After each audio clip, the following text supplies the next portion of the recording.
Blog Talk Radio.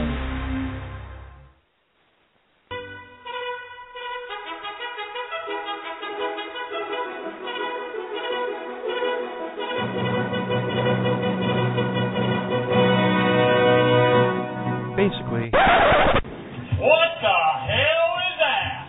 I'm sorry.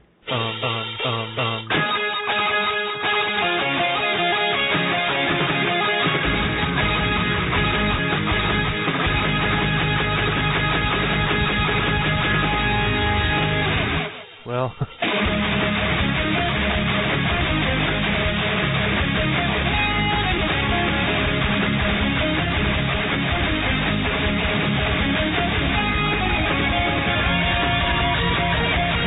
Welcome to the Will and Thunder Show.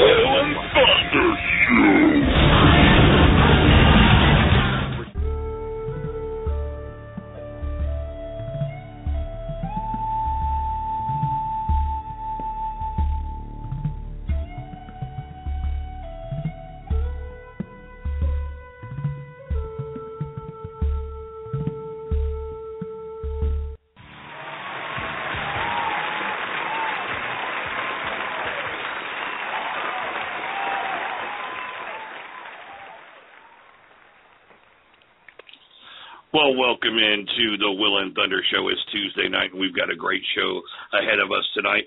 We have a special guest on tonight, but before we get to that, I just want to say a little hello out there to William and Chris. How are we doing tonight, guys?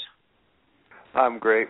I just want to let everybody know that we just give a little bit of background about our show, what it is. So they're not surprised about what's going to happen over the next, 45 minutes to an hour. See, we're actually like a heavy metal comedy show, but we have had guests on that did not fit that mold, and this is one of those nights. And we're honored, with our guest tonight. And I mean, we've never had a New York Times bestseller on. That's freaking awesome. So we're gonna. We just want to let everybody know, all the new listeners that are in the chat room and everything.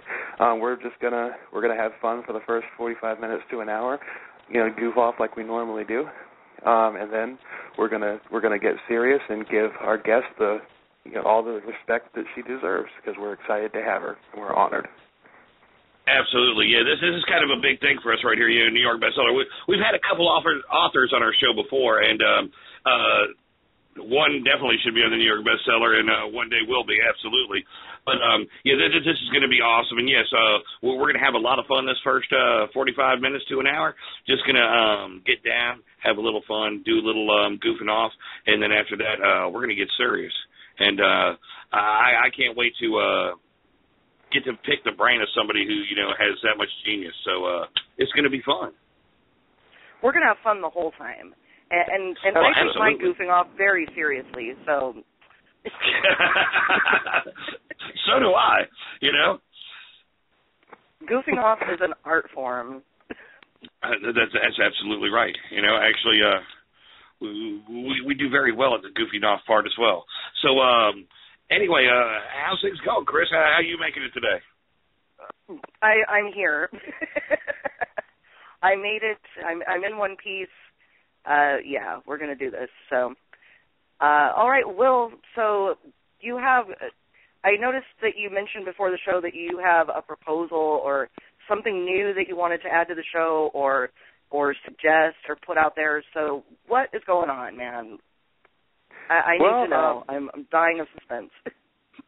Okay, well, cue the news music. Cue the news music. All right, say that 5 times fast. Cue the news music. There we go. Got it. I read the news today, oh boy.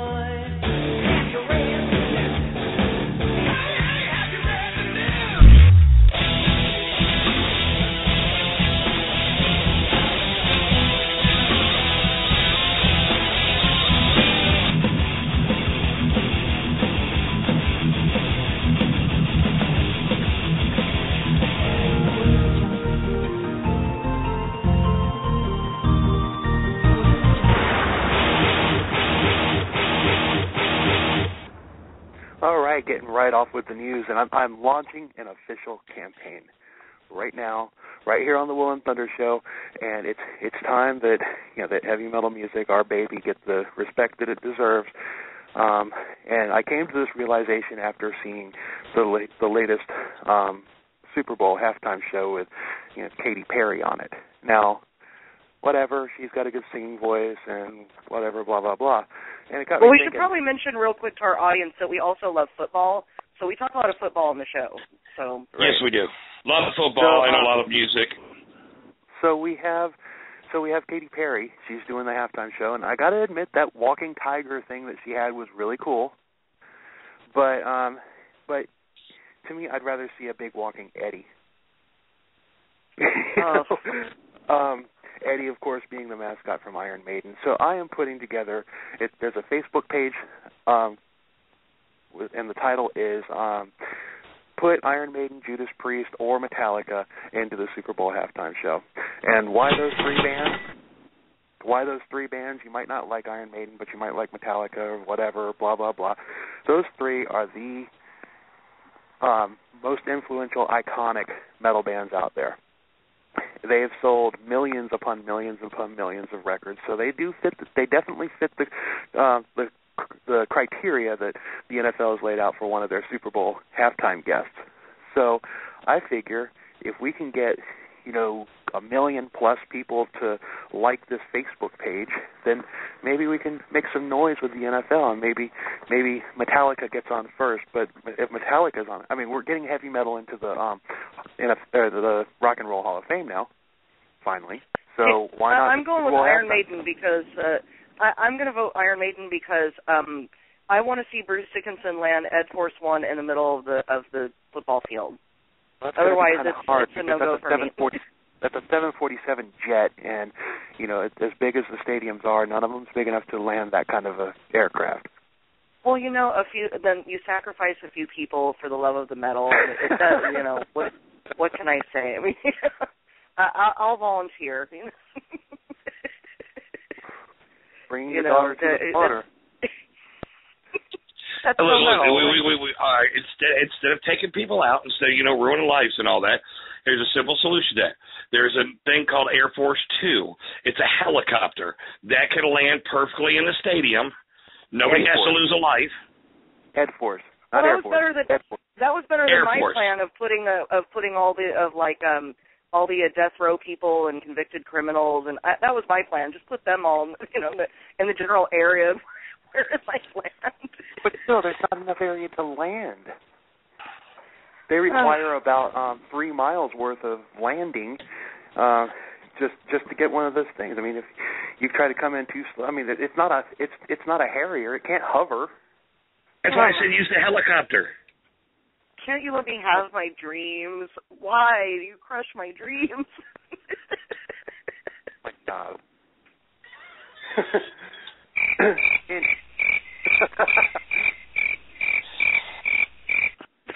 And on a lighter note, no, for real. No, I understand what you're saying, and yes, it would be nice to have a good hard metal band, that puts on a show for once. Hold on a second. Hold on a second. One of the people in the chat room suggested that we get Ann Rice on the show, and I would totally be all about that. Oh, absolutely. Is that person in the chat room named Justin by any chance? Not Scary Justin. He'll be in a few minutes, but... Yeah, it is Justin. Hi, Justin. I knew it was you. You can't hide from me. Wow, Justin, you're famous. Justin is one of my esteemed fellow writers at SonicCathedral.com. Very, very cool. Well, welcome in. And yes, there's a ching for Sonic Cathedral. One more time. There we go. That's right. That's how we roll on the Roll and Thunder Show. That's how we roll. That's right. There's nothing wrong with a selfless plug once in a while. Well, speaking of selfless plugs, I also wrote a blog spot on my blog, which is williamtelltale.blogspot.com, and explaining in great detail and entertaining detail too about about my campaign, about landing Iron Maiden, Judas Priest, or Metallica into the Super Bowl halftime show. I mean, when you read it, it will all be so abundantly clear. And I'm not going to get into that. I'm not going to sit here and read to you. I'm not one of those. All right, okay. Do me a favor. Will, slow down just a minute right there, because we have an hour and a half at least left in the show, and I would not want you to dislocate one shoulder, patting yourself on the back right there. Slow down a little bit. Well, that was my other question. If you manage to have this dream realized and a million people like this Facebook page, and somehow it happens, do you get to pick the set list of whoever wins the? Because my rule would be if Metallica is performing the Super Bowl, they're under no circumstances whatsoever allowed to play anything but stuff from the first 4 albums. That's it. Oh, absolutely. Absolutely. Like Ride the Lightning or nothing. They'd have to play Inner Sandman. I mean, you know that. No. We've heard enough of it. That's played at every football field as it is right now. That and Welcome to the Jungle. I mean, that's a given. But I mean, there's just certain things. I mean, you cannot. If they came out there and played anything off that horrific album, that they could have. Speaking of trash can things that sound like they're in a trash can, Saint Anger. You sound like you're in the trash can. I might need to grab a different phone then. Hold on 1 second here. You guys, is it still bad? No, you're doing good now. I was at a football game one time with it was in Atlanta. And Carolina just came in and just stomped a mud hole, and it was a blowout of epic proportions. And and they played toward the end of that game. They played that the first clip of that Nickelback song. How the hell did we wind up like this? Why weren't we able to see the signs that we missed or whatever? I thought that was hilarious. But then right after that, they played a little clip of Sad But True. Nice. Sorry, when you said Nickelback, I'm like, what? Well, it was used properly. It was used properly. Right. It's like the home stadium was kind of ragging on the home team by playing that line from the song. Then they finished it off by playing a little clip from Sad But True. I mean, I've heard them do For Whom the Bell Tolls at football games, so they could totally do something from the first 4 albums. Yeah. You could do it, Metallica. We're all tired of Enter Sandman. We are all tired of Sad But True. We are all tired of Nothing Else Matters and all this. You can't play Nothing Else Matters at a football game. It's not, No, but we're tired of all that right. stuff from the Black Album onward. Like, okay, I'm just done with it. Most Metallica fans are over it. We're just like, forget it. Just we want to hear Whiplash and Jump in the Fire. You're not thinking outside of the box, Chris. You're not thinking outside of the box here. If Metallica, and honestly, to be quite honest with you, out of those 3, the one that's most likely to be first would be Metallica. But that's the thing. Jump in the Fire with a lot of pyro at Super Bowl halftime isn't thinking outside the box. Come on. Okay, I rest my case. But you got to get one in first. Once one, and Kiss getting in doesn't count because I mean no. Rock. We're talking metal. So right. So we get Metallica in the door, and they make everybody happy. They'll probably play like a medley of songs, since all their songs are like 5-10 minutes long and everything. So they'll play a little medley of songs and everything, and then they'll probably play Enter Sandman in its entirety or something like that. I mean that. But then guess what? The door's open. Then they can do So What uncensored. Yep. I'm going with that. That's my pick right there. So What, uncensored. If you've ever heard that song, it's like one of the. Yeah, it could never be played on the radio because it would be just a series of beeps with maybe a guitar solo. Right. Somewhere there. Anthrax would be great for a halftime. Yeah. There's so many bands that would be great. Anthrax, you know how these players how hyped up they get when they score and everything, or they make a big play. Can you imagine a halftime show with the Jumbotrons just showing these great plays from the Super Bowl with I Am the Man in the background? Yeah. I mean, that would be insane. Anyway, Chris, are you watching the phone screen? Do you know what number our guest is calling in? I just saw like a flash, and I don't even know. I thought it was Justin for a minute. Scary Justin. No, Scary Justin's already here. Yeah, there he is. I see him there. Hi. We'll get to you in a minute. This is a different number. Yeah, I didn't see it. It was just like real quick. Okay. Well, maybe you that was Diana. You call back in 45 minutes. Maybe you should call in, like send a message asking what area code they're calling from, because that way we can know who it. Be on the lookout. Be ready to roll when the number's in there. Absolutely. Yeah, because people can also call in and listen to the show via their phone, and if we've got like 20 or 30 calls in of people listening, we might have a hard time figuring out who's who. Yeah, you know what? I'm trying to let me look up, because I know she's calling from Arizona, so let me look up Arizona area codes just to make sure I have the right idea. But well, she knows to call in at 8:00 her time, so I'm pretty sure it wasn't her. I'm almost positive. Okay. Anyway, that's. But see, Zoe has an Arizona area code. Maybe she's calling us.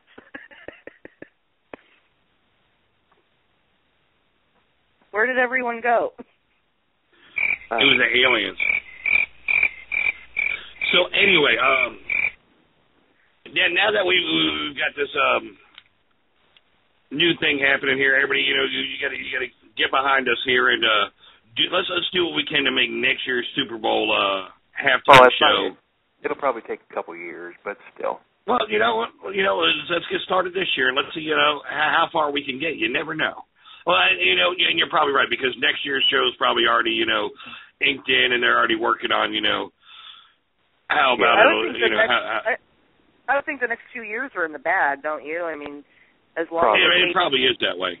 But then again, on the other hand, you also want to get who's new and current and hot. So I imagine that they keep it pretty loose as far as that goes, because you never know who's going to rise up from obscurity in the next year or so, and that you want to get on the Super Bowl right then and there. So I don't know. Absolutely. Well, and that's the other thing, man. It would be great to have some of these, acts that we've been talking about, but also, the reason we do our show, a lot of these bands that we've talked to that are, coming up and, starting to, get on the, Billboard charts, thanks to the magic of our show, and, other bands like that, might be a good idea. It'd be nice to maybe have some, like a collaboration of up-and-coming bands, something new and fresh, not your everyday pop artist or not your, everyday rock star, just something fresh and new. You got to pay your dues. Well, we are a magical show. You never know if one of the bands next year at the Super Bowl will be one of the bands that we discovered out there in the local club scene, making it. You never know. I mean, I would go with a Sound of Thunder or Aries for the Super Bowl. That would be pretty awesome. Queensryche featuring Gabby. Not going to happen. Yeah, I'm just popularity-wise, you know what? I know. Let's get the next album with Todd. Let's see where that goes. I'm all for Queensryche playing anywhere, anytime. I'm Will and Thunder Show totally brought down to you with by that. Professor Slaughter of Kernkenbergen. Side effects may include itchy, watery eyes, low retail on their home, and painful erections. Guaranteed. Hands down. That's who needs to play the Super Bowl next year. Oh, my God. Down.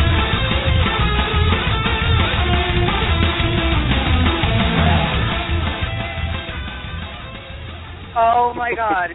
You think people are willing to pay $3-4 million for 30-second spot for a commercial? You want some entertainment? Craig and Belden as the Super Bowl halftime show.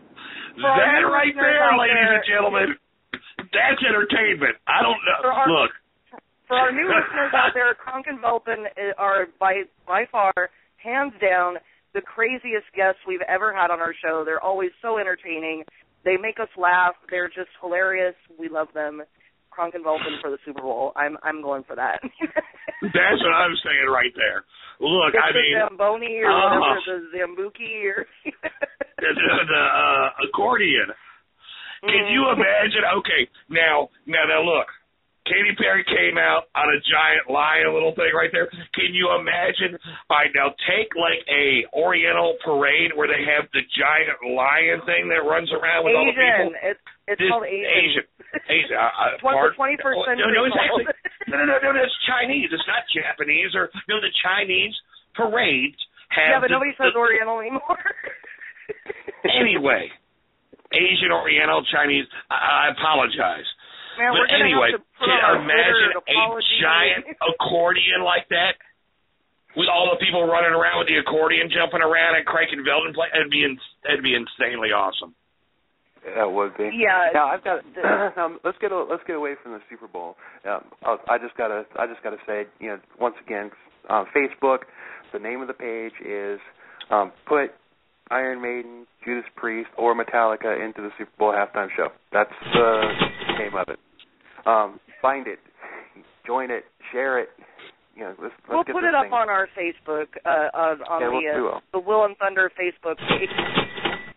But we're all about the shameless self-promotion. Steel Panther's been pretty. Steel Panther, of course, is the glam band that just doesn't care. I mean, they're like a parody, but they've been pretty vocal today, and I didn't really have any today stories. As opposed to every other day of the year. Today, first off, they come out and they say that they've challenged their singer has challenged Anthony Kiedis of Red Hot Chili Peppers to a sing-off, and Chris Jericho challenged Chris Jericho to a wrestle-off. Oh no! I want to see this. Okay, Vince McMahon, you need to make this happen at WrestleMania. This needs to happen now. Yeah. Right this minute. I will put down $50 to watch that pay-per-view. I would too. Just for that. Now, first of all here, now, to put any merit to somebody doing a call-out to somebody, now, I am a huge Red Hot Chili Peppers fan. I love the band. I think Flea's an awesome bass player. I love their style. But first and foremost, and Anthony Kiedis himself will tell you he is not a singer. He is the front man and vocalist and more of a rapper. And he got kind of pulled into the band by his buddies to be the singer. He is not a great vocalist by any means. Well, no, the thing is, so if you're going to do a sing-off with somebody, I guess, I mean, set yourself in the middle of the road right there, and that way, maybe you can beat somebody. I'm just saying. I don't know. I don't know. It's not Chris like Jericho. I don't know if challenging Chris Jericho to a wrestle-off was a good idea. Yeah, well, the man does know his skill. If wrestling fake or whatever, but there is some physical aptitude required to pull off some of those moves. So, he kind of knows what he's doing. And I have a question. How do you put those two together? Hey, listen here, guys. I got something to say right now. Because Chris Jericho has his own metal band. Yeah. You didn't know that? I don't know. You didn't know that? Yeah, I don't know, though, but the whole wrestling thing. He's actually what he should have done. Wait, you mean to tell me you didn't know that Chris Jericho had his own metal band? No, I'm not. What he should have done is challenged Chris Jericho to both a sing-off and a wrestle-off. There you go. That made more sense. Right. Right. Why Anthony Kiedis? I just don't know where the rivalry comes in. Is it because they're both LA bands? I don't see the. And we all know, at least that we know of, Flea is the only bass player that has not been shot by Jerry Lee Lewis. So. I think Jerry Lee Lewis is scared of Flea. He'd shoot Flea one time and Flea would be like, "Is that it? You didn't bring a bigger gun, you son of a..." He just, Yeah, I mean, we have to use our nice voices. Let's use our nice voices. I did. Look, I censored myself. I stopped. But another thing they came out with is today is the same guy, the singer. He came out and said that Van Halen, they're doing that reunion tour, and he makes a very good point. He says that it's not a reunion tour unless Michael Anthony's there. Exactly. Oh, well, you don't want to get me started on that. That's a whole other tangent reserved for another day of the week. Well, yeah. We've been through that before. I mean, yeah, we know you're and I agree with you. I mean, it's not. You can't call it a reunion if you have different members in there. I mean, right. You can call it a new album, a new tour, but it's not a reunion. Unless Michael Anthony is dead, I mean, I don't know. Jerry Lee Lewis could be gunning for Michael Anthony. But, I don't know. I mean, Michael Anthony is a good singer as well as a bass player, so he might get a pass or something. I don't know. But I don't know. Well, I mean, Michael Anthony is probably so loaded on Jack Daniels at this point that... and I was just going to make that point that, he's got one of the coolest basses of all times. You had Gene Simmons with the Axe model, and then you had Axe guitar.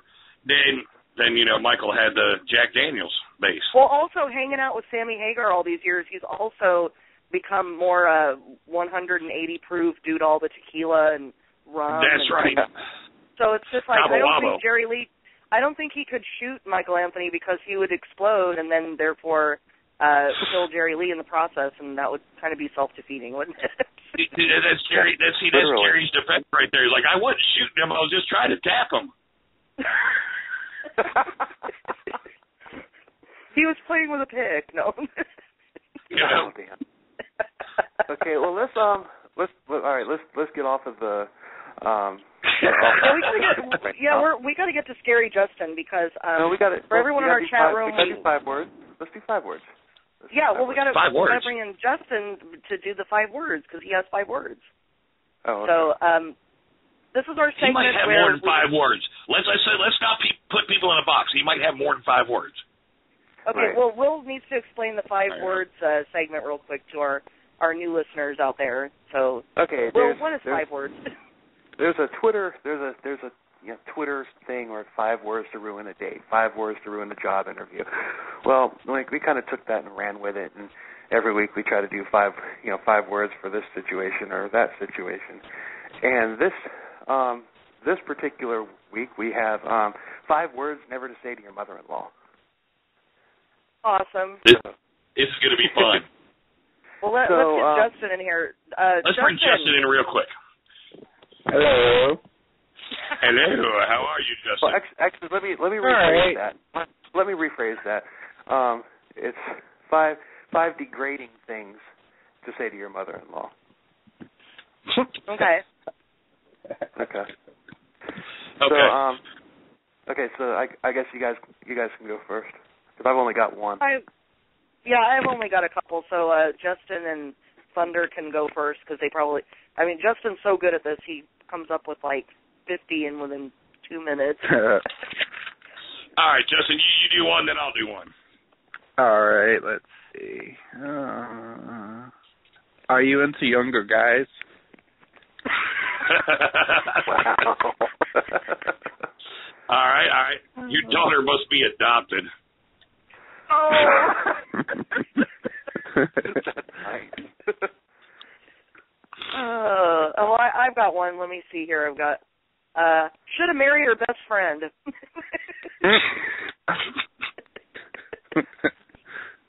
Okay, you guys want to hear right. Go ahead. Yeah. You look really nice today. That's not very degrading. Well, if you say it sarcastically. You look very pretty today. No, it would be very degrading if I were to say it to my mother-in-law. It would be degrading to me. That's. Oh, I get it. I understand. All right, you ready? Here we go. Here we go. You ready? Here's another one for you. Wow, what a nice mustache. Oh. You give somebody a compliment about their facial hair, and then you're the bad guy. Oh, my goodness. I got a couple. All right, go ahead, Justin. Do you like to party? That's, because a lot of mother and I'm not gonna say a lot, but the 50 Shades of Grey crowd. I mean, they're kind of geezers and they're into partying. Yeah, I know. Oh yeah. We're married, woman. Shut up. Oh, sorry. Thunder, you say that to your mother-in-law at least once a week. I got another one for you. Oh, your husband is a saint. Oh, well, I got one for you, Will. Are you a Jets fan? A what? A Jets fan. Oh. Because come on, Will, you do that every week. You always have a Jets fan reference. I only had one this week, and that was something. I guess I kind of got it wrong because it was degrading, but it would have been degrading for me to say it. So I didn't really. All right, I got one last one. This is my last one. Hold on, Thunder. What? All right, I'm holding on. What am I holding on to? I don't want to know. Keep it over there. This isn't fit for mixed company. Well, where did Will go? I don't know. I'm here. Are you still there? Okay. Yeah, well, what have you got? Okay, you told me to hold on. What am I holding on to? Go ahead. Take a salt tablet.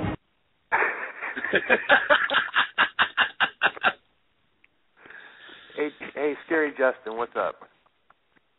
Nah, much. How about you? No, you ready to get your butt kicked again this week? Are we ready to throw down? I'm ready to sharpen my axe to get some blood.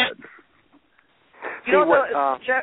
Scary Justin has to redeem himself because last week the guys from Aries came on the show and just mopped the floor with Scary Justin.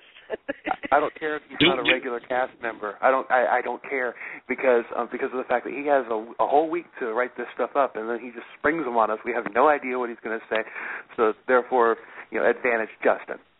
So that's right. And you know what? We could have three people. We could have three people on as guests on our side, and Justin could still win. So I mean, it's so we. Well, this week we have an army of people. Because we've upped the ante this week, and for those of you who are sticking with us in the chat room, if you can manage to get any of the questions right that Scary Justin asks about horror movie trivia, then you will for sure get your question in to Diana tonight. So for those of you out there who are also horror movie trivia buffs, just sharpen your skills and put your thinking cap on and help us annihilate Scary Justin because we've only gotten on the board twice, and I think one of them was half a point. The score is 5-2. Okay, look. All right. Well, let's do the music and let's do this. That's right. Hello. I'd like to play a game with you.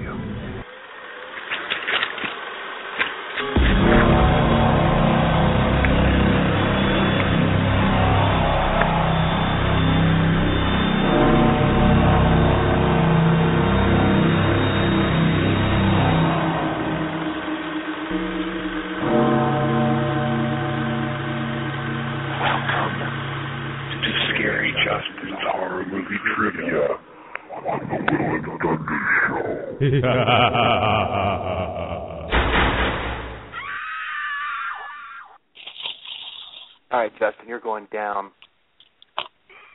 Not without a fight, so I get some bloodshed. All right, look. All right, this is a family show. We don't need to hear that. All right, let's just play a game, all right? No, we're out for blood. This is horror movie trivia. That's right. Blood.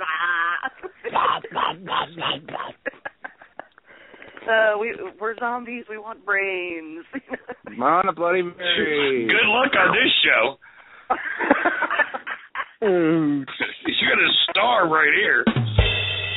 Listen, zombie apocalypse, listen to this show. You guys will be safe as you can be.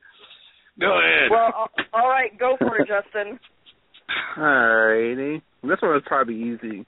This one's about people trapped in a mall with zombies. All right, Mall people rat. trapped in the room with the mall. Is that it? Is that the right answer? No. All right, give people a chance in the chat room to answer that one. People trapped in the mall with zombies. I don't. Sounds like a typical day around here in the town where I live. But man, have mercy. Wait a minute. Watch out for the mall walkers. The older people are wandering around doing. I see them at malls. Like, we got to walk around the mall. On Golden Pond, I don't. All right. People trapped in a mall with zombies. Cocoon. Justin says Night of the Living Dead. They're on the right track. That's not the right answer, but they're on the right track. Does anyone in the chat room have an idea? Return of the Night of the Living Dead. Return of the Living Dead. Night of the Living Dead. So dead it would rip your face off. I don't know. Return of the Living Dead. No, they're in the right category. Retirement Home of the Living Dead. Night of the Living Dead Part 2. Of the Living Dead. I don't. Old Navy of the Living Dead. Abercrombie and Finch of the Living Dead. Wow. Abercrombie and the Living Dead. Baby Gap. That's awesome. Baby Gap. That's horrible. I don't. I didn't mean for that to happen. What's that? Wow. And then I realized no, seriously. No, let's get serious here.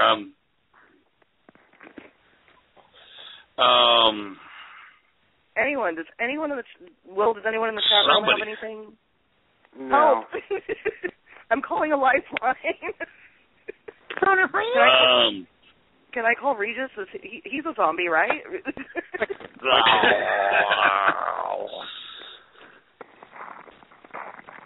No? Man, let me see here. Zombies in a mall. I mean, Zombieland? I don't know. That was 8 a.m.? That's when all the old people are there walking the mall. Is this one of your Italian movies? Hover around. That's right. Hover rounds of the Living Dead. Come on, Martha. Let's go get some zombies. Metamucil of the Living Dead. I don't. Geritol of the Living Dead. Ooh, I might direct that one. Oh my God, Depends of the Living Dead. That's what I'm going. Ooh. And Chris, don't do that again. You just showed a little bit of age right there saying Geritol. Nobody knows what that is anymore. Don't make fun until you try it. Well, that shows how old I am. See, I'm making fun of my own age. That's right. You took your Geritol today. Mine's working I right. did. That's why I'm in a good mood. I popped Geritol like candy. It's yummy. I can't believe... there's so many freaking zombie movies. I know, that's the one thing right there. Okay. What is the... Yeah, we got to play funny before the guest shows up. So what is the answer? Because it doesn't seem like anybody has it, and we'll never get it. Yeah, you guys are on the right track. It's Dawn of the Dead. Oh. Is that the one where Disturbed played the song in the beginning of it? Isn't that a song by Corrosion? Isn't that a song by Corrosion of Conformity? No, wait, that's... No. Dawn of the Dead. The movie you're talking about, they remade it, did they recently? They remade it, and they used like the Lounge Lizard versions of Disturbed Down with the Sickness in the beginning of the movie. See, that's what it is, Justin. If it's got a Disturbed reference, you need to hint that so me and Thunder can figure it out. I know what movie he's talking about right there. And man. All right, well, we got came 1 out point for 78. Justin. Yay! We got to get the next two right. Yeah, come on, guys. We got this. All right, what's your next question? All right, this one's about a thriller that a photographer, she's able to see murders while they occur. Oh, God, I've seen this. I've seen it. And she's a photographer. Shutter. No. Damn it. Flash forward. I know it's from the 70s, 1978, I believe. 1 hour photo. Nope. That was freaky though. Watching that funny guy Robin Williams turn into a psycho. Yeah, that was great. Kodak. I've seen that once. I got to see that again. Let's see here. Shudder was a great answer, by the way. Yeah, that was a good one, Will. Well, there is a movie along that. It might even be a remake for all I know, but it was a really good movie. No, this one's 78. I don't think they remade it. I hope they don't. They probably will. The Camera Eye, anytime I can get a Rush reference in is a good day. Freeze Frame, Aperture. What's that? This is right up your alley, Will. Rear Window. I don't know. I'm just guessing photography terms. Yeah, I know. That'd be my biggest. Does anyone in the chat room know? Anybody? Come on, this is for a question. Somebody's got to know. Something to do with the lens. And the guy who played Tucky's in there, too. Brad Dourif's in there. Oh, this is before Child's Play, though. You said Fred Durst was in there? No, I'm just kidding. Oh, that is a horror movie. Wait, didn't he make a Man, you kill us here. Yeah, I mean, couldn't we get an easy question like, what does Freddy wear on his gloves? I mean, we would know that one. What kind of mask does Jason I've got the brains. Oh my goodness. No clue on my part here. I'm done like dinner. And he said this. Yeah, it doesn't look that like no one in the chat room's got anything or no one.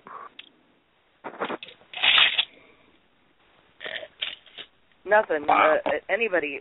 Come on.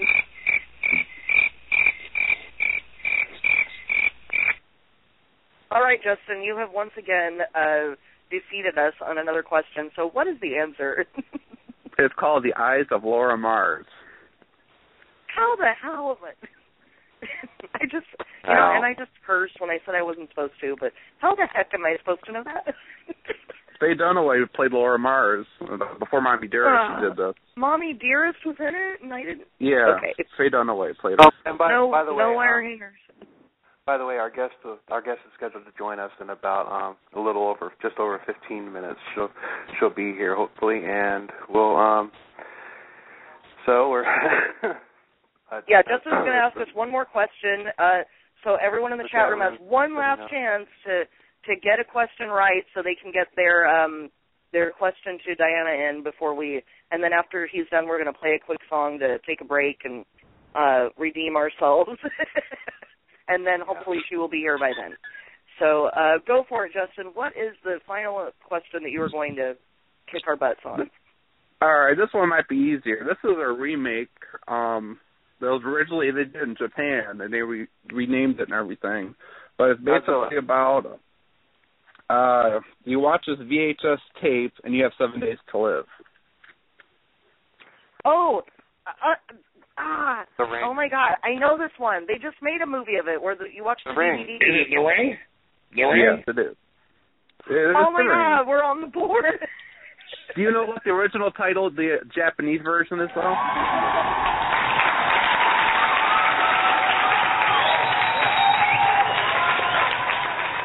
Can you name the Japanese original one of that?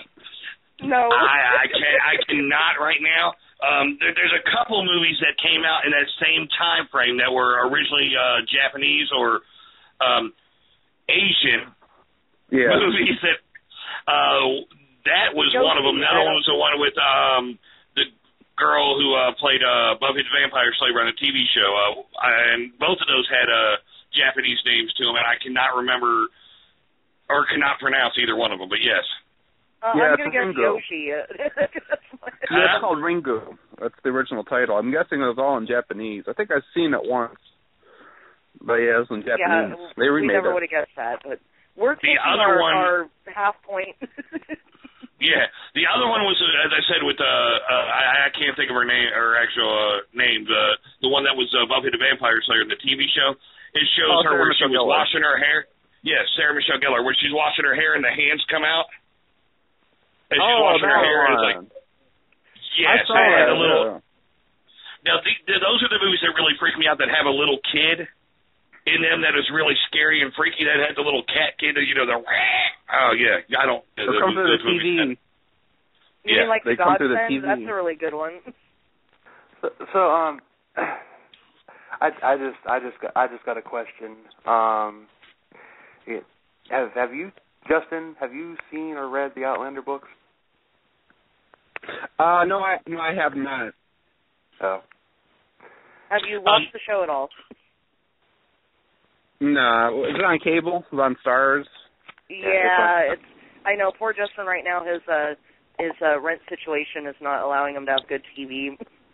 I got basic TV, a converter box, and my antenna's on the fits too, so it's not bad. Well, Justin, you kicked your butt, and it's now the score's now. But see, but you're in luck. You're in luck because when Diana gets here, she'll tell us more about it. But the first half of season 1 is going to be released to DVD, I believe, at the end of next month. Yay! So you'll get your chance to watch it. Just I haven't read the books. I'll be honest with you and everything. But when the series first came out on Starz, I started watching it, and then I watched the pilot episode and started a new job like the following week, and I'm now working like 65 hours a week. So I didn't get a chance to finish it. However, thanks to Mother Nature and the snow, I've watched. I've been off work for the past few days. I kind of went on a little marathon, and I watched. I rewatched the pilot episode, and then I watched most of the other ones, and I told Chris here just how far I had gotten, and she flipped. She's like, "Oh my God!" My wife said the same thing. I actually got my wife into the series, and she went on a marathon and watched them on demand last week, and she's now hooked, big time. She's already bought the first book and is already reading it, and when I told her, yes, her books are very addicting that way. The reaction was the same. I got to the end of the Garrison Commander episode, and their reaction, both Chris and my wife's reaction was like verbatim, word for word. You haven't gotten to the wedding episode yet? I'm like, well, no, I haven't. I haven't had time. I've tried. I wish I had a sound bite of a whip cracking right about now. Hey, Justin, real quick, back to Justin's segment real quick. Last week we were talking about the movie with the insects and everything, and I was trying to explain to you the movie I was talking about where the insects were, made the image of a person walking around. The name of the movie was Mimic. Mimic. And it's where the cockroaches. And the funny thing is, after we got off the phone that night, I went and laid down in bed and I was flipping through the channels, and it was on. No way. That night. And I was like, that is so weird right there. But yeah, so I just wanted to let you know right there that it didn't come to me by chance. It came to me by the grace of God right there. Put it on my TV, what the name of the movie Metal was. Gods. It was the Metal Gods. Exactly. Did you ever see the sequel? They did like Mimic 2, I think. I don't know, maybe 3. I'm not sure. I think they did do a Mimic 2, yeah. But you remember the scene at the scene at the end of the movie was the creature walking through the subway, and the overcoat fell off, and then the roaches went everywhere. And it was just, Mira Sorvino. So that's what I was thinking. Yeah, that's what I was thinking of when you were talking about that movie last week. Nice. Yeah, I couldn't remember the title, but yeah, I've seen that years ago. Yeah, I got to see that again. Well, congratulations, Justin. You have once again defeated us, even though we did get on the board this week. So a big round of applause for Scary Justin. Yay, more blood. More blood for me. And as for us, we get a big old... I dress myself!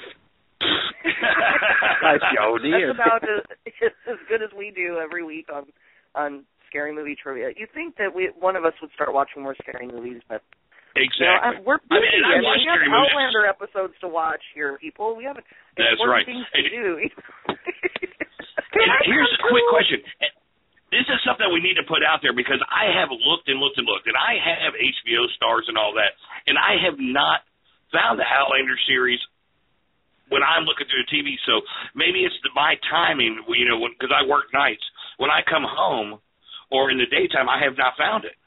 Well, actually, right now the show is experiencing something that fans call Droughtlander, which is the show is actually on hiatus until April the 4th, and it's been on hiatus since like September 28th, 29th, and I've never heard of a show being on hiatus on a season for 6-7 months. It's just been horrible. It's just like, I don't know. This is the worst. That's why I cannot find it. I really hope that the Starz Network realizes what a hit show they have on their hands now, because I kind of think they didn't really. I think they knew it was going to be a hit, but not the mega hit that it became, and that's why it took so long for everything. Because I know it takes a while to film these episodes and stuff, but if this is how long they're going to keep going in between episodes, I mean, it could kind of lose the attention of people who are not book fans or reading the show reading the books and watching just the show. That's not true. That's not true because look at how long between seasons Game of Thrones goes, and that's like one of the top series out there right now. Yeah, but look how it was how long did they start doing that though? Were they always like that from the beginning? Yeah, it was like it's like 10 episodes long, and then you have the 6 months or whatever. 8 months, whatever. Yeah. Wow, that's crazy. It's only 10. The season's only 10 weeks.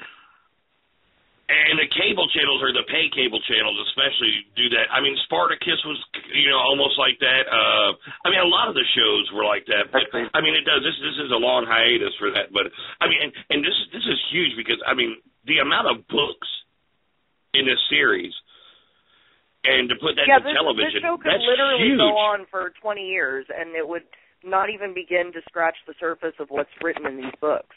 Literally. And that's one of my questions. That's one of my questions to her is, just how far can this go? And, it's amazing. I wish I had the talent to sit down and write down do a radio show? What's in my imagination. To do it in the written word is so much different. Because you go back and you say, well, we do live on air. Yes, it is. It's entertaining, and there's a lot of imagination and everything that goes into what we do. But when we do it, it's done. There's no going back and editing. Right. What we do. But also, I think the reason that fans are just so anxious is because these are books that have spanned over 25 years, and so there are fans out there who've literally been reading these books from the beginning and have dreamed of the series or dreamed of it being put to film in some way, shape, or form for years. So to finally see it realized and then, to watch it unfold and then boom, you got to put a cap on it for 8 months. It's just torment. It's kind of other thing that I noticed, I was looking over. I'm going to break my own rules here for a minute. I'm going to say it's like, I imagine it would be like what blue balls are for you guys. That's what it is for us. You got us hooked on this, and now you're going to take it away for 7 months, and we're dying. When is it coming back? Now you understand, woman. Every day is torment. It's just horrible. But on that note, one thing that I really noticed, and and I'm going to try to make a connection to our show a little bit closer, is I looked at every title of every book, these books in the series. If she stopped writing books right now, she could start writing names for bands. If you look at some of these books. Have you looked at some of the names of the chapters of some of the books? Because that is pretty amazing too. A lot of these chapters have a lot of metal names as well. And that's all. It's like so. If you're out there and you're a part of our show, most of the time, and you guys are a band, coming together, and you're like, oh yeah, we'd love to be on this show sometime, and we've got some music going, but we can't come up with a name. Go buy her books. If you can't get the name off the title of the book, go chapter to chapter. You're going to find something here. Listen to these real quick. How cool these are. Dragonfly and Amber. I'm reading that right now. I'm rereading it. Drums of Autumn. Somebody in the chat room says that I'm trying to scroll back up and find it, but said that there's an Outlander Anatomy on Facebook is a great way to to survive the Droughtlander. There you go. Oh, well, I've been And by the way, reading the books and watching the show. I mean, I'm doing all right, but, you know, it's so... As a matter of fact, tomorrow... 39 days, everybody. Tomorrow I'm off. I'm going to go out tomorrow, and I'm going to buy the first book, since I cannot see the series right now. I know the series is coming out. We'll talk about that later. But I'm going to go buy the first book tomorrow, and I'm going to start reading it. And I will let you guys know next week how far I've gotten along in that book, and I'll probably be done with it. What's our book club? We can have the Will and Thunder book club. Actually, and it is, everybody want to laugh and joke, but actually, that's one of the great things, and one thing that'll make you a great musician, or especially a lyricist, is to be well-versed in, a well-read person. Well, but, yeah, look at bands like Iron Maiden. I mean, all of their lyrics are based on, you can tell they're very well-read. They read a lot of books, and a lot of their lyrical content comes from storytelling and just stuff like that. So, and since we have 5 minutes before our guest is going to get here, what I'm going to do is we're going to... Hold on 1 second. Before you do that, okay. I have to do one thing. You guys cut me off at 5 words, and I had the best one ever. All right, and then you can more. go play a song. It. You ready? It's the last one. You call this Thanksgiving? Why? Oh, worst turkey ever. Moistness. Anyway, I had to put that one in. I had to. But thank you. I'm done. You guys go ahead. Love you, Mina. Rock it out. So, okay, we're going to play a song. It's not from the Outlander soundtrack, but we are going to... Hold on a second, Chris. Let me interrupt you there for a second. Thunder, even our guests in the chat room are roasting you right now. They're like, what? He has no idea what Outlander's about? so yeah, you're getting it from the chat. I have tried to convert these guys. Will's been getting there, but Thunder. And I understand it. No, and I don't. And the one good thing is, and we do this on this show, is we like to bring people in that some of us don't know, that some of us are very well versed in when we do our music-wise. And no, I don't know anything about this right now, and I'm super interested. Now, I've done my study, and I've looked into it. And no, I really don't know that much about it, but I am very interested.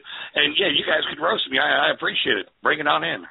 Well, let's call it educating. We're going to educate Thunder on this. That's right. Why don't our folks in the chat educate Thunder a little bit more about Outlander? We're going to play a tune. It's not from the Outlander soundtrack, but it was given to us by a good friend of the show now. We're hoping to get him on in the near future, but he is the ex-singer of a progressive rock band called Marillion, and his name is Fish, and he is from Scotland. He is pretty much the guy who introduced me to this culture and this life, and where I learned to pronounce the word slanchama. And he gave us permission to use this song, which is very Scottish and a tribute to his homeland. So I hope you all enjoy it as much as I do. And I hope eventually, because he is also an actor, that he will end up on the Outlander show someday doing something. So this is a song called Caledonia, an ode to Scotland. It is by a guy named Fish with an F, damn it. And let's rock it out and listen to it on the Will and Thunder show.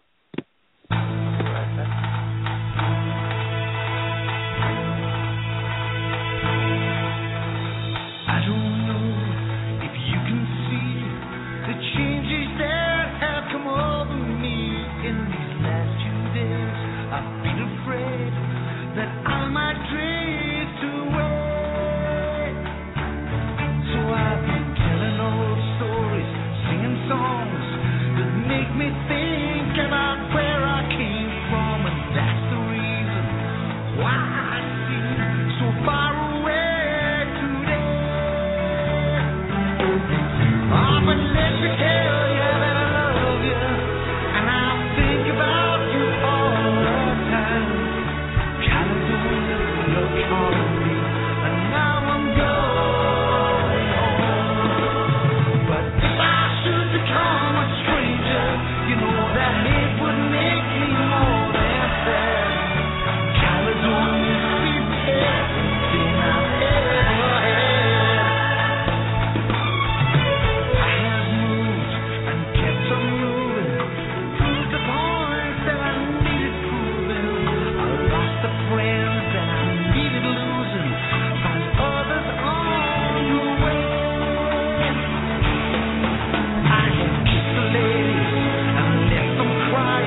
was Fish with Caledonia. That was awesome. All right, she's here, so let's bring her in. Diana, are you there? I am, yes. I was wondering what was going on, but yeah, I'm here. Yeah, we played a little music before you came in, so it was kind of in the middle of it when you showed up. So, got it.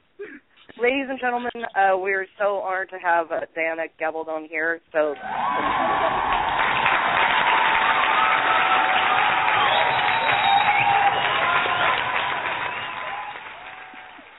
thank you so much for taking absolutely. And thank you so much for taking some time to be on the show. That's no problem. Thank you so much for inviting me. Okay, so my two boys here, Will and Thunder, are a little new to Outlander, so I will let them go first with any questions they might have or whatnot. Sure. Mm-hmm. Okay, well, Thunder hasn't seen or read any of it, so I'm going to let him go first. Just call me out right out the match right there. No. Well, yeah, of course. No, yeah. No. Well, actually, I've done a little bit of homework, and then read up a little bit. And, I mean, that's 11 books you've done in the last 25 years in this series, which is amazing. But one question I had to ask. I know, absolutely. And now you have the TV series. I mean, first of all, congrats on the success of the series. And, now the TV show. It's amazing. How did this come to life? I mean, was this something that you had in the back of your mind? How did this all get created? I mean, the characters and all that, they're inspired by people you know, or is this just something that was just fantasy in your mind and just came to be? Well, none of the above. I knew from a very early age that I was meant to be a novelist. I just didn't know how. And so it was one thing and another. I came from a very conservative family background. My dad would say to me, "You're such a poor judge of character. You're bound to marry some bum. So be sure to get a good education so you can support your children." So with this going on at home, I thought perhaps I wouldn't announce novels for a living, since I thought this was rather financially iffy, even at the tender age of 8. And so I went into science. I have a PhD in quantitative behavioral ecology and a few other degrees in the biological sciences. But I liked science. I was good at it. I liked teaching, but I knew I was supposed to be a novelist. And when I turned 35, I said, well, Mozart was dead at 36. Maybe you better get a move on here. And so I said, okay, on my next birthday, I'm going to start writing a novel. It's just for practice. I'm not going to show it to anyone. I'm not going to tell anyone what I'm doing. It's just to learn how to write a novel. And so I said, what's the easiest kind of novel I could write for practice? And I thought for a bit, said, well, for me, maybe historical fiction, because I was a research professor. I knew my way around the library. Said it seems easier to look things up than to make them up. And if I turn out to have no imagination, I can steal things from the historical record. And so I said, fine, historical novel. Where shall I set this? Because I've got no background in history, just the 6 hours of Western civilization they make you take as an undergraduate. And so one time would do as well as another. I'd have to look it all up anyway. So I was casting around looking for an interesting time and place in which to set this book. And I happened to see a really old Doctor Who rerun. Are you familiar with Doctor Who? Yeah, Will is a huge Doctor Who. You've heard the name? Huge. Okay, yeah. Well, in case anyone hasn't, it is a really old, really long-run running show filmed in Great Britain, where it was originally done as a kids' show. It's gotten much more adult in recent years, though. And the doctor of the title is a Time Lord from the planet Gallifrey who travels through space and time having adventures in his TARDIS. And along the way, he picks up companions from different periods of Earth's history. And in this very old episode, which has to have been filmed more than 50 years ago, he had picked up a young Scotsman from 1745. And this was a young man, 1819, who appeared in his kilt. And I said, well, that's kind of fetching. So I found myself still thinking about this the next day and said, well, you want to write a book. It doesn't really matter where you set it. The important thing is, pick a point and get started. But at the time, Scotland, 18th century. So that's where I began, knowing nothing about Scotland or the 18th century at the time, having no plot, no outline, and no characters. Nothing but the rather vague images conjured up by the notion of a man in a kilt, which is a very powerful and compelling image, of course. But anyway, that's where I began. And, oh, yes. And, well, yes.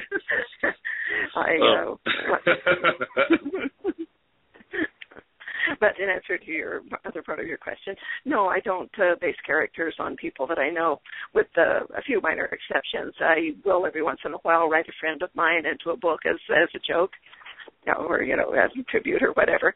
But I always show them the pieces that I've written about them and say, look, if you would like me to change this, if you don't want me to use it, just tell me, no problem. And no one has ever asked me to do that. They all said, that's great. So anyway, there are here and there scattered through the books. They're all just little cameo roles, but there are a few friends of mine in there. And of course, do any of them ever like say something like, "Oh, you were way off. That wasn't like me at all"?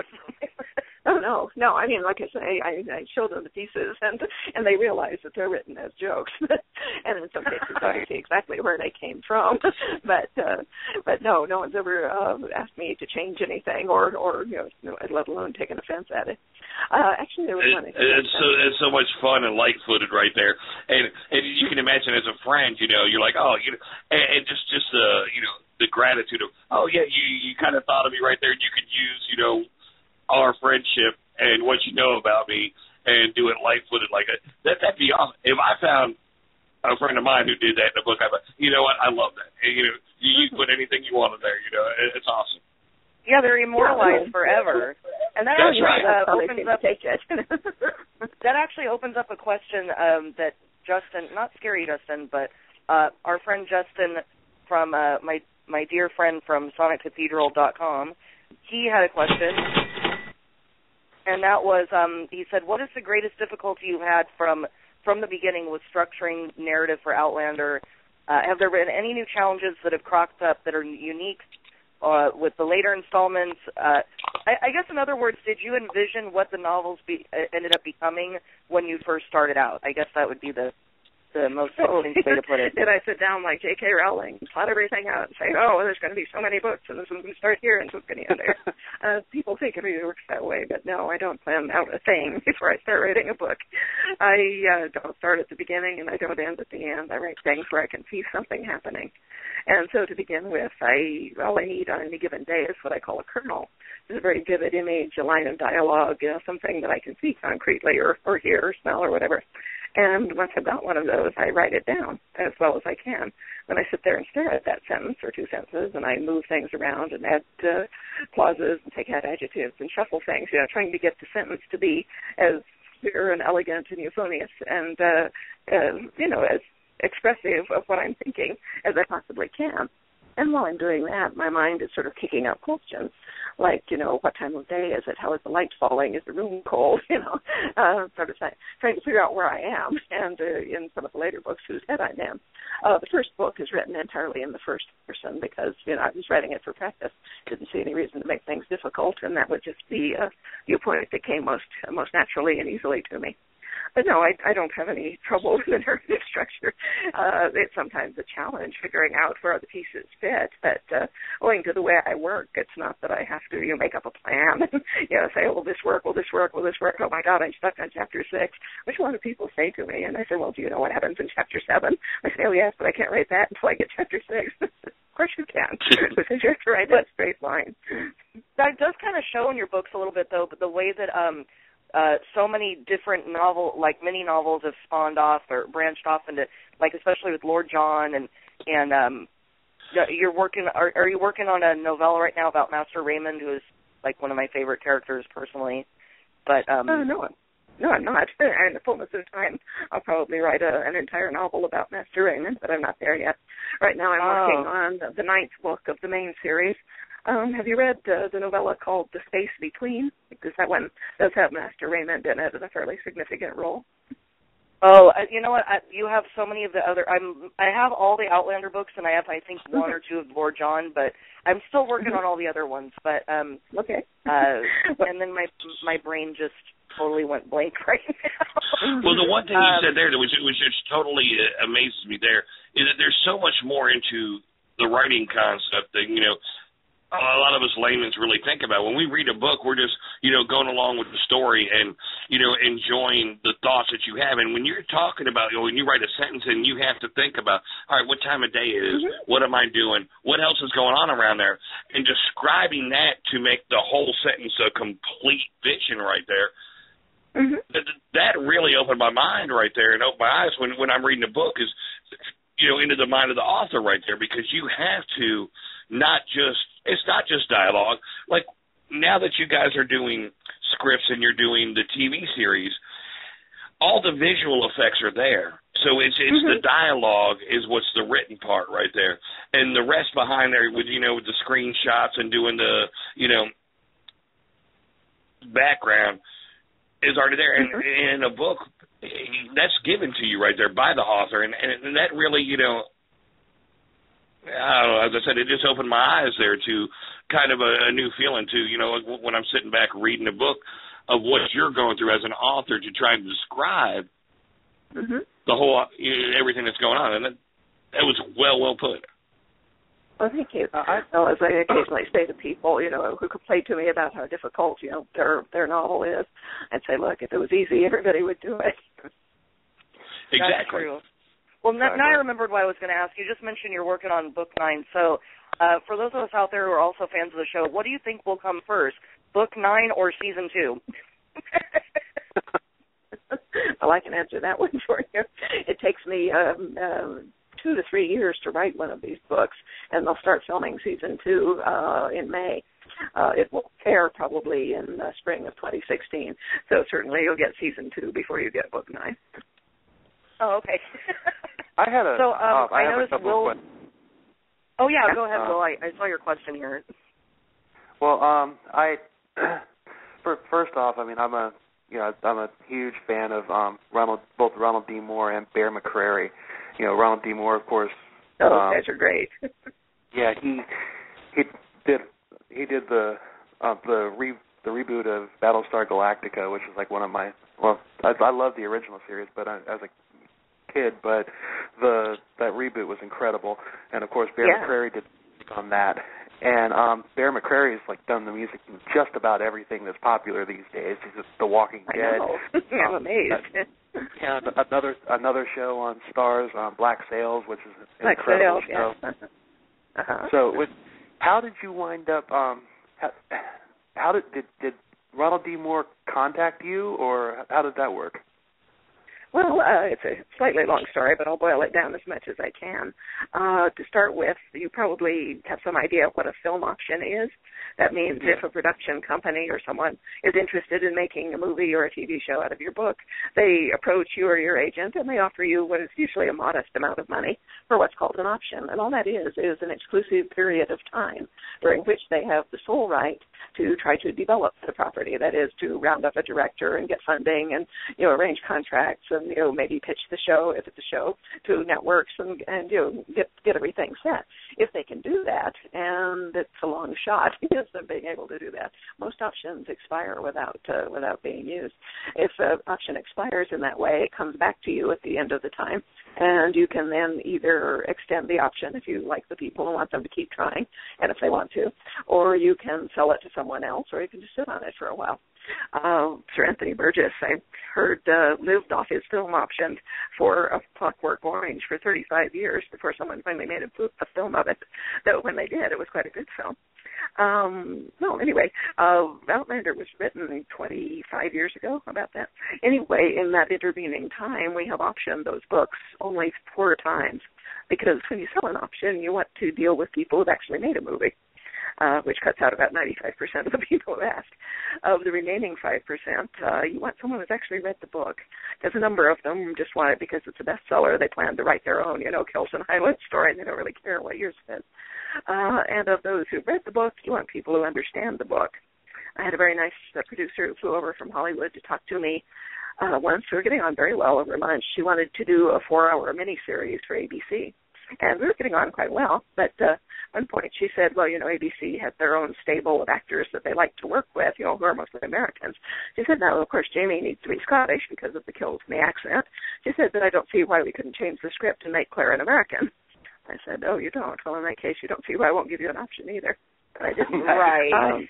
So anyway, as I say, we've optioned the books only 4 times, and all those options expired, save the last one, which was with a nice guy named Jim Kohlberg, who truly did understand the book, and was just dying to make a 2-hour movie.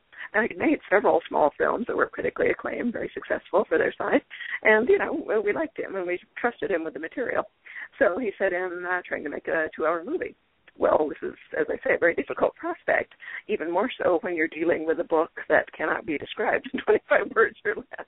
I mean, let alone be high concept. You can't say what genre that book is in any way, shape, or form.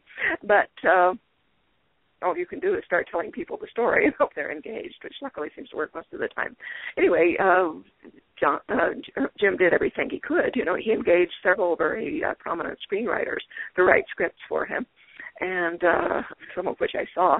And, no knock on these people. It's almost an impossible job to put that book into a 2-hour movie script. But as I told Ron when he showed me his pilot script, I said, this is the first thing I've ever read based on my book that did not make me either turn white or burst into flame. You just can't do it, is what it comes down to. Well, meanwhile, while Jim was struggling with this problem, Ron had wrapped up Battlestar Galactica. He had a pilot contract with Sony where they would, pay for 3 pilot projects of his. He'd done 2 and had broken pilots, as they call it. That is, they didn't lead to long-running series. And so he was, thinking, what am I going to do next? So he was having dinner with his wife, Terry Dressbox, who's the costume designer, and she's fabulous for the show. And his production partner, Meryl Davis, is also fabulous in her own way. But he was talking to them about, what am I going to do next? And one of them said, well, have you read Outlander? It's, got everything you like. It's historical fiction, got these very strong characters and beautiful central female character. And he's saying, well, what is this? Anyway, the other lady popped up and said, are you an Outlander fan too? And they started doing what Outlander fans do when they meet each other, which is to talk excitedly and wave their hands. And Ron said, I was sipping my martini and looking back and forth between them. And finally I said, well, that sounds interesting. Do you have a copy? At which my wife looked at me in disgust and said, there's 20 copies all over our house. Have you ever noticed? But Meryl whipped one out of her bag and handed it to him. So he took it home and read it that night, the whole thing in one night, which is quite a feat in itself. And he decided that he was really, really interested in this. He said, it was a great story. It never went where I thought it was going to go. I'd think it was going this way, and suddenly it whipped the rug out from under me and we're off in another direction. And he said, most importantly, I saw how it could be a TV show. So he went looking for the rights holder, which was, of course, Jim Kohlberg. And Jim said, no, I want to make a 2-hour movie out of it. And Ron said, fine, we'll check back with you. Ron's very low-key and very effective because of it. But they kept checking back, every 6 months and saying, well, how's that 2-hour movie working out for you, Jim? And finally he said, well, I'm beginning to think you're right. Maybe it is a TV show. So at that point ensued nearly 2 years of just the most tangled negotiations you can imagine. But we emerged with sort of a 5-sided deal, ultimately, that involved Ron and the Sony Corporation, who had his contract, and Jim Kohlberg, who is still an executive producer on the show, though he's not involved in the day-to-day, and me, and ultimately Starz, who is the network that picked up Ron's sketch for it. So all these entities are involved. Now, Sony actually owns the entire show. They hire everyone from the top down.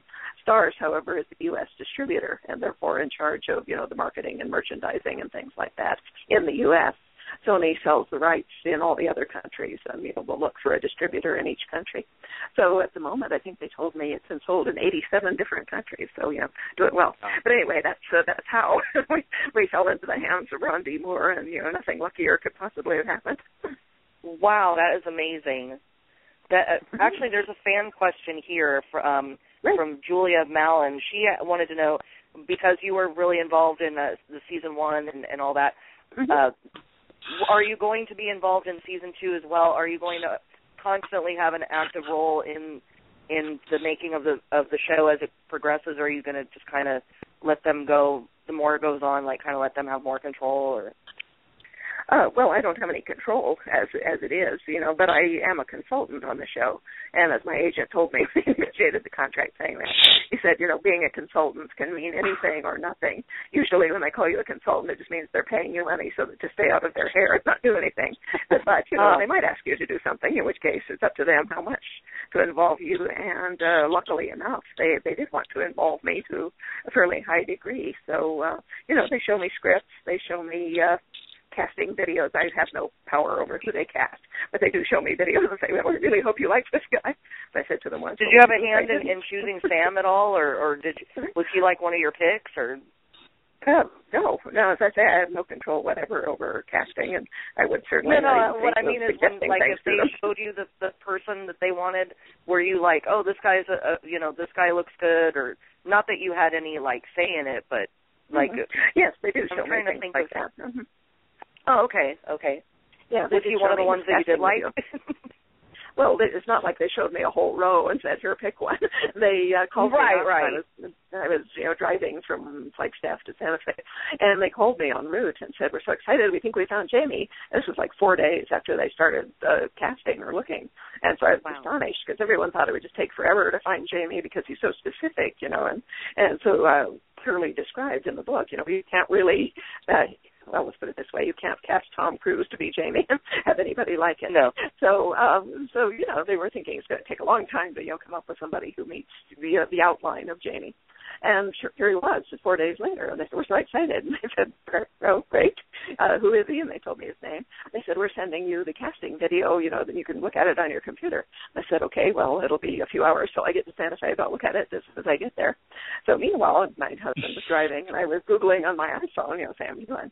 Well, Sam is a very chameleonic actor. He looks totally different in every single role. And he also had, been a steadily working actor since, I think, 2002 or so. But, in generally small films, TV series, 1 or 2 episodes, things like that. And so, it was very intermittent. It wasn't like he had a huge photo gallery. And what was there, as I say, he looks totally different in all of them. For one thing, he's naturally blonde with very, very curly hair, but, for a number of his roles, it was dyed black and plastered down and so forth. Anyway, I was looking at these pictures, and I was saying to my husband, this man is grotesque. What are they thinking? He's got a very I unique do remember a lot of people, like a lot of fans, like outraged at first. How did they find, like, why did they pick this guy? And I remember you kept saying, just wait and see. And sure enough, because even myself, I had a picture in my mind of a certain person that I always saw.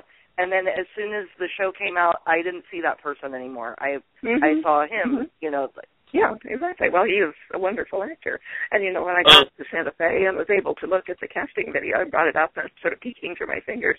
And 5 seconds in, I was saying, he doesn't look anything like his photos. He looks fine. 5 seconds later, he was gone. And it was just Jamie Fraser right there. I was just astounded.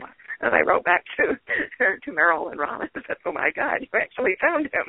I didn't think you ever would. But, there he is. No doubt about it. And, So, well, that's a question I have. Claire as well. Mm-hmm. Well, that's like a question I have right there. As being the creator of this whole thing, and this is your world and your mind right here, and to take it from the book. I mean, as a reader, when you go from reading a book and you go see a movie, and you finally see a face to what you've imagined, it's just like with radio. I mean, a lot of people hear our voices all the time, and they have an image of who we are. And when they see you, it's a total different image. In most parts. It comes as a horrible shock. How is this for you? you? How is this as a writer for you? You created this person. You have your image. How has that transcended from the page to the screen for you? And how, were the difficulties? What are the pleasures? And the whole idea of, all right, all of a sudden, this is my image, and it is an image. It's real now. Well, I mean, the image in my head is as real to me as the show is.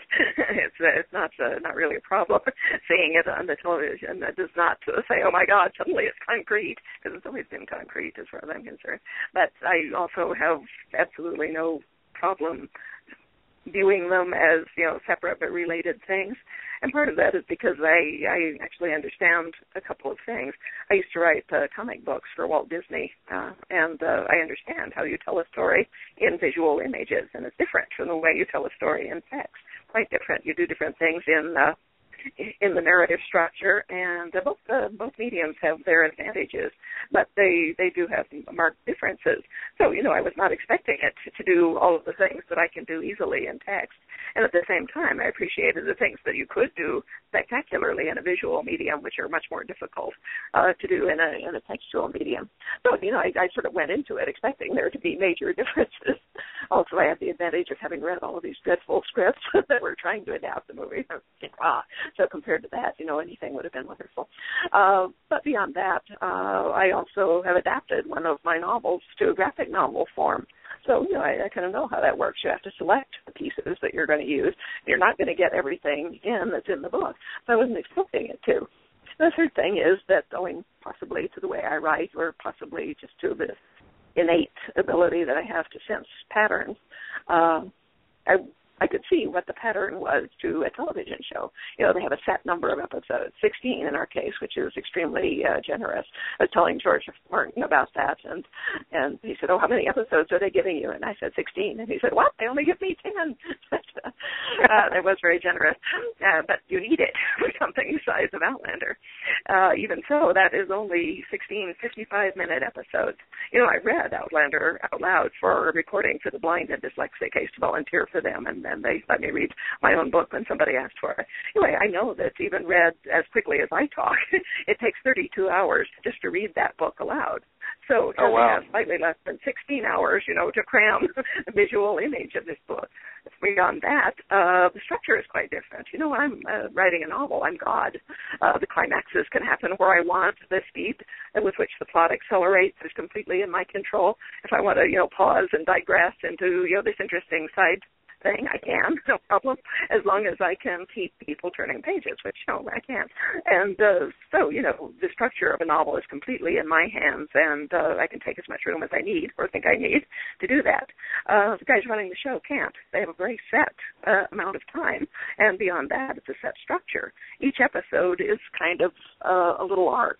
It needs to have its own theme and its own little mini story. It has to, have a certain amount of action to carry people through it, a certain amount of explication, and it needs to kind of come down in a suitable place, either in a satisfying place or in a cliffhanger-ish place, sometimes both. But it needs to do all of those things in 55 minutes. Okay, this does not translate directly from a book that, may take 150 pages to reach the first climax and so forth. So they need to move things around. What they do is they call it breaking script, and that's just what it is. They break up the novel into individual scenes and then into individual sub-scenes, and Ron has them extract every single line of dialogue from the book, write it down in a list, and then draw from that as much as they could. But, so people seeing the show recognize it as Outlander. It's wonderfully acted. It's set in Scotland, which is fantastic. Photography is terrific. The writing is wonderful. But it will be slightly different because you just cannot take it page by page from the book. It's a matter of fitting one structure into another one that's completely different. And so, they'll move things around. You will see all of your favorite scenes, or most of them, but they may not be where you expect them to be. They may need to move something that would normally happen in the middle of the book up a little farther toward the front so that you'll know this because something else is going to happen in the middle of the book that they need to fit that particular arc. So when they do move things out of place and reconnect them in slightly different ways, sometimes they need to write auxiliary material to kind of twist back into the main narrative of the book. It does follow the main narrative of the book, but there are scenes that are, split up. You'll see half of the scene here, and you'll see the other half of that scene, two episodes later. So, and you will recognize the dialogue and the action from the book. So that gives you a nice feeling of recognition. At the same time, they show me the dailies, the daily footage that they shoot, and they also show me the episodes as they're put together in rough cuts and then in final cuts. And, it's just fascinating to me. It's fascinating just to watch how the dailies work, but to see what a skilled job editing is, to select specific shots that will do this, will do that will make this very delicate structure, this 55-minute arc. That's just fabulous. And, like anybody else, I recognize the characters in the story as being Outlander, but there's this wonderful sense of novelty and discovery because, I don't know what's going to happen next. I'm constantly amazed. So luckily that seems to be the case for most of the people who are watching the show as well. Well, yeah, I know we've got several. We have several questions. I know. Exactly. Let me step back real quick. I'm going to step back because there's so much going on right now. First of all, I just want to say one thing real quick. And coming into the show, I did not know anything about Outlander except for the little I studied on in the last couple of days. Mm-hmm. First and foremost, you are so entertaining on your own. I cannot wait to start reading your books, and I'm going tomorrow to buy the first book. I guarantee that. And I want to thank you because the insightfulness that you just, you lay into this, it is unbelievable. I'm going to step back and let everybody get their questions in, but I want to thank you personally for being as fantastic as you are. And I'm already hooked before I've read the first word. Just by the way that you guys. I told you guys before I read a word of these stories, your stories alone have entertained me more than a lot of books I've read in my life. So I want to say thank you for being a part of this, and you've got my mind just wide open right now. Thank you. I think we just started the Will and Thunder Outlander book club. So anyone out there in the chat room who wants to join, we'll talk Outlander now every week instead of football. Unbelievable. Football comes back. But we got so many questions from fans about. I know you can't give away any spoilers, but everyone has just been like, when it gets to the scenes with Blackjack and Jamie, we know you and I know what I'm referring to here. The other guys here don't know because they haven't gotten that far. But I will shortly. Spoil it for them, but it's a very visceral. It's completely heart wrenching as well as gut wrenching to Dee Dee said that she needs to prepare for it emotionally. So. Well, speaking of emotional, somebody in the chat room a little while back asked if you get like as emotional as she does when she's reading when you're actually writing these things. Oh, yeah. I mean, I live through the scene while I'm writing it. So, yeah, if it's a deeply emotional scene, absolutely. Wow. And there was another question that I had seen that I thought was a really good question that was somebody posted on the Facebook page. Are you at any point going to get into the madness of King George in the show? Oh. No, I don't think so. But you did say so yourself that sometimes you don't know where you're going to go with your book, so you never know, right? Yeah. No, I don't. But, I am now writing book 9, and I have not dealt with the madness of King George up to this point. Now, whether I will at some point, I can't say. I might. But we would be a whole long way past where the show is at the moment. So I can tell you that they're definitely not dealing with it in season 1 or season 2. And I'd be kind of surprised if they dealt with it to any large degree in subsequent books. Because, it's not a main part of the plot, and you would have to go to London, really, to deal with that, and none of the books take place in London. So, it would take sort of a major derailment just to cram that in, and, why?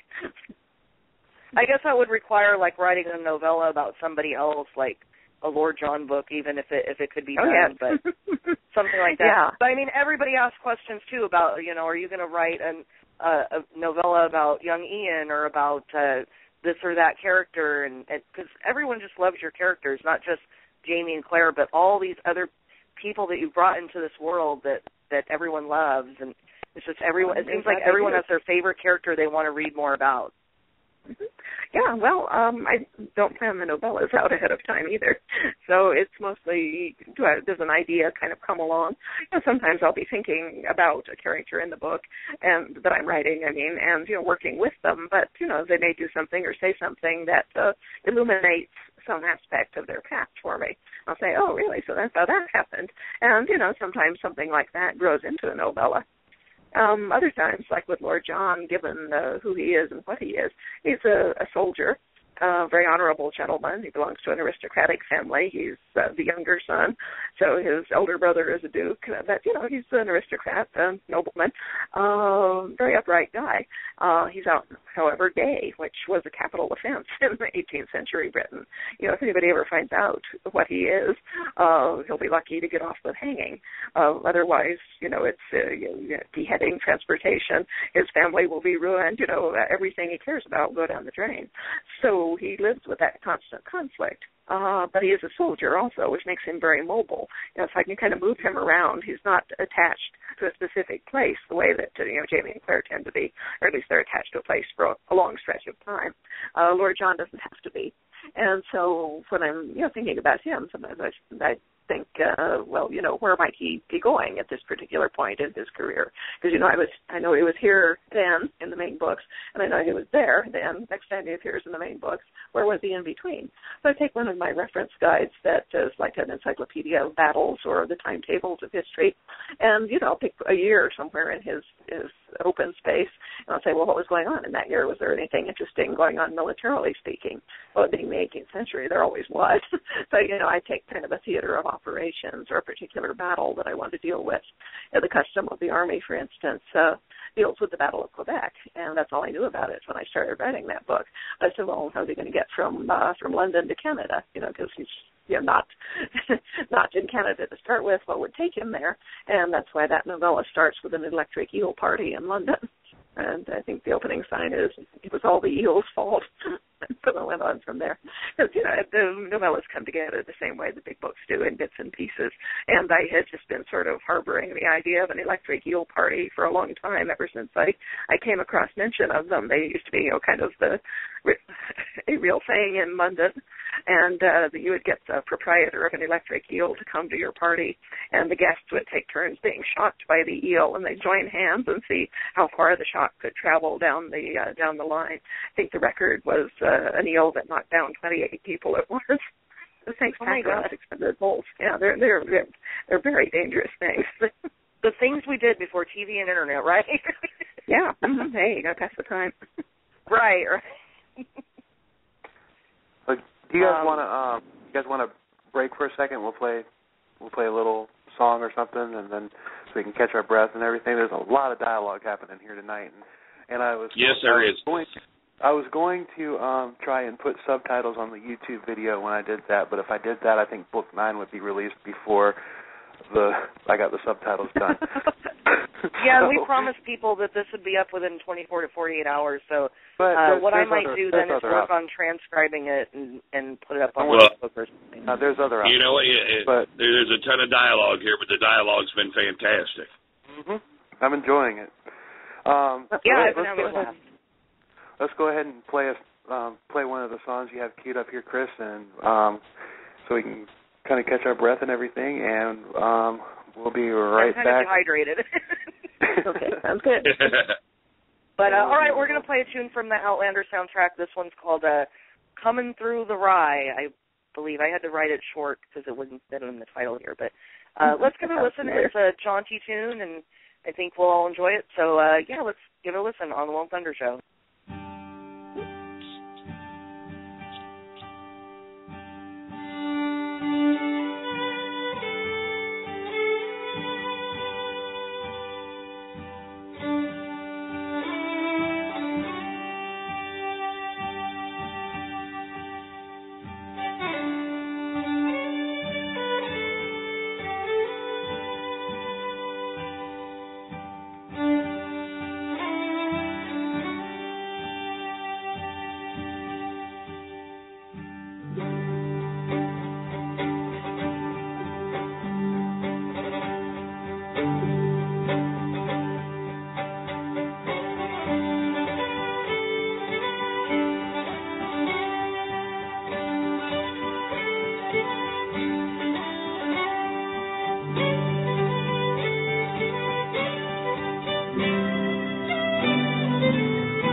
All right, welcome back to the Will and Thunder Show.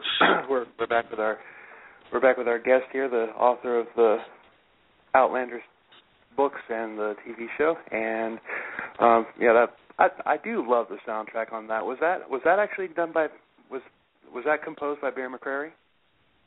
Well, Coming Through the Rye is a traditional Scottish song. He uses a lot of traditional folk songs as the basis for his soundtrack, but the arrangements that he uses are his own composition.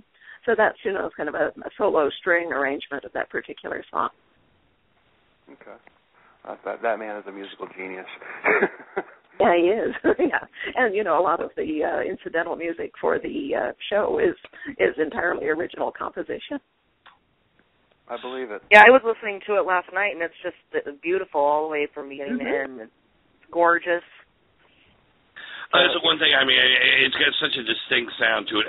When you get to Scottish and Irish music like that, where you throw the mandolins and the acoustic guitars and bagpipe, I mean, it's so full, and I love the music right there. I actually got a chance to meet a great Irish folk band years and years ago, and to hear and watch them play together, I love the music. Oh, me too. Yeah. Now, do you listen to music when you write, or are you inspired by music at all? Because I know we talk to a lot of musicians who are inspired by books and things, so I just wonder if authors are inspired by music sometimes. Well, sometimes they are. I have in the past, sometimes written to music. I wrote a lot of the third book, Voyager to Comrino Borana, just because it seemed good. But I can't listen to music that has lyrics while I'm writing, because the words kind of interfere with what's going on in my head. So sometimes I'll listen to instrumental music. But it can't be something that I sing along to either for the same reason. So, I usually don't listen while I'm writing, except, once in a while I will just think of a song and, drop into it.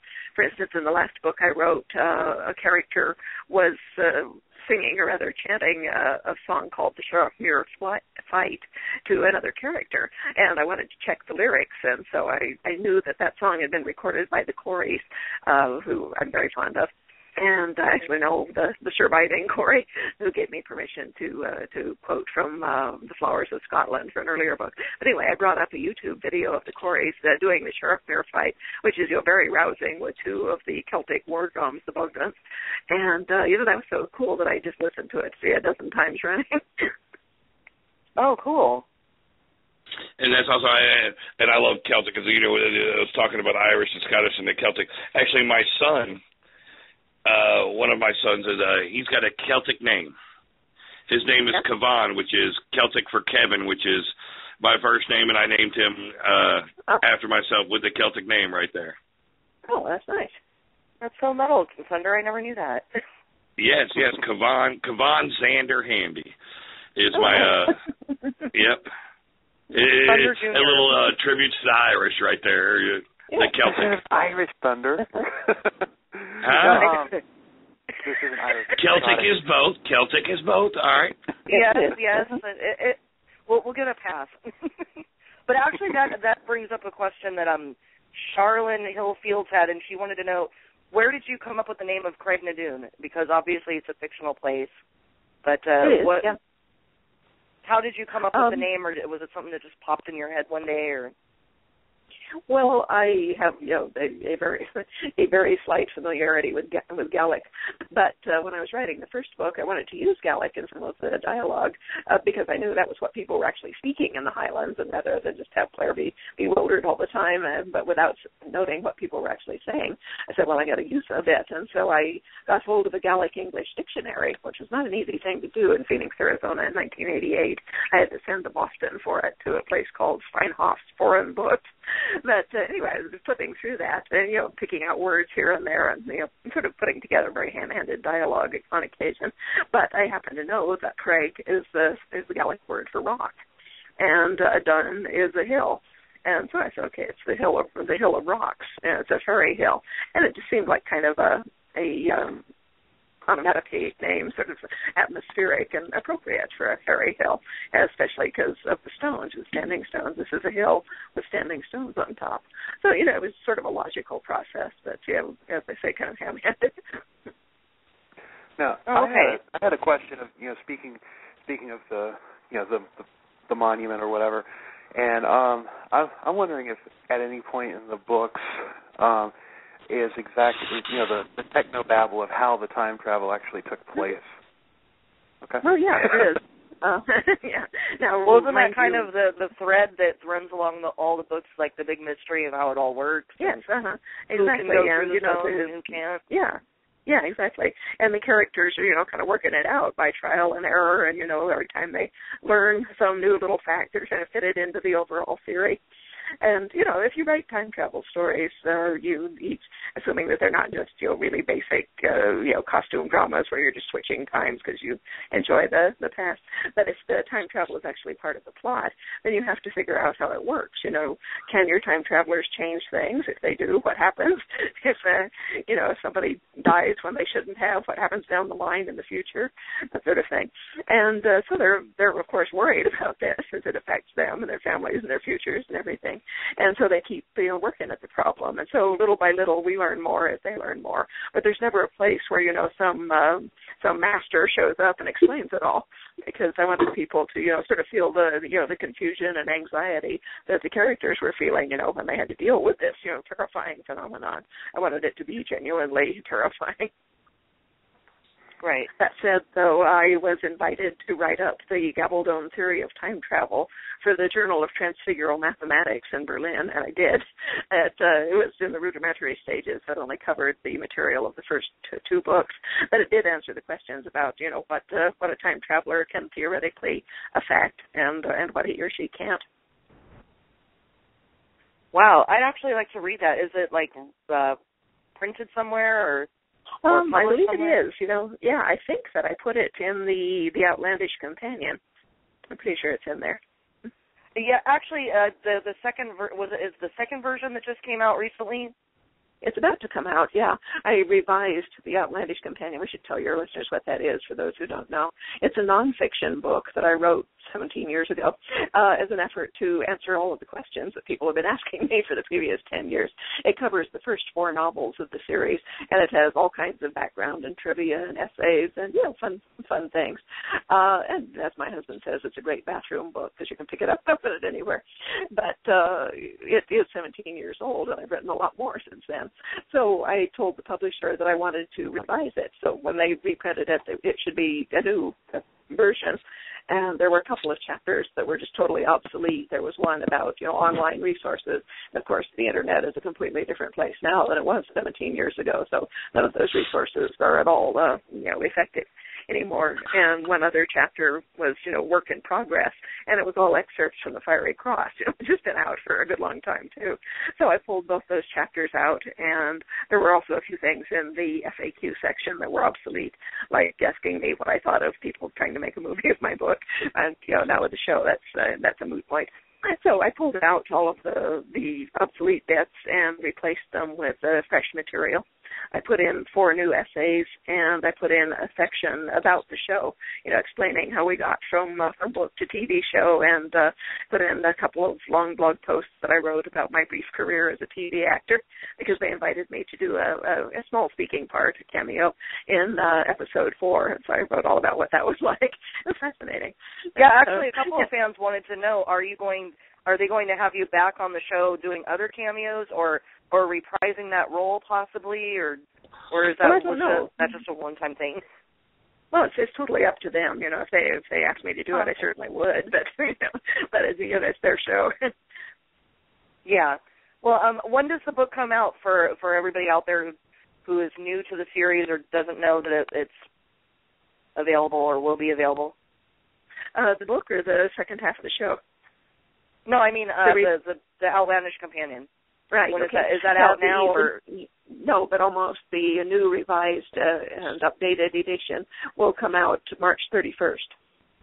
Now, there is also a second volume, which is a completely new book, which has all kinds of completely different stuff in it, and that one will come out in October. I'm still pulling together the few pieces of that. Well, then I have to ask my own personal question. When is Moby coming out in paperback? June the 3rd. Oh, thank God. Because I have a lot of willpower. I haven't read it yet because I have all your books in paperback, and I like to. I'm kind of orderly. I like to have them all match. So I'm like, I'll just wait till the paperback comes out, and I've been waiting and waiting. And so I've kind of been like, no spoilers, anyone. Yeah. And now March 31st is also the same day that the first half of season 1 comes out on DVD, right? That'll be March the 3rd, in fact. Oh, okay. So, coming right up. Okay.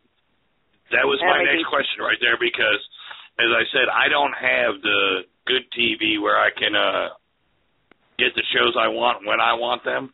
I just, March the 3rd, I can go buy the series, or the first half of the series.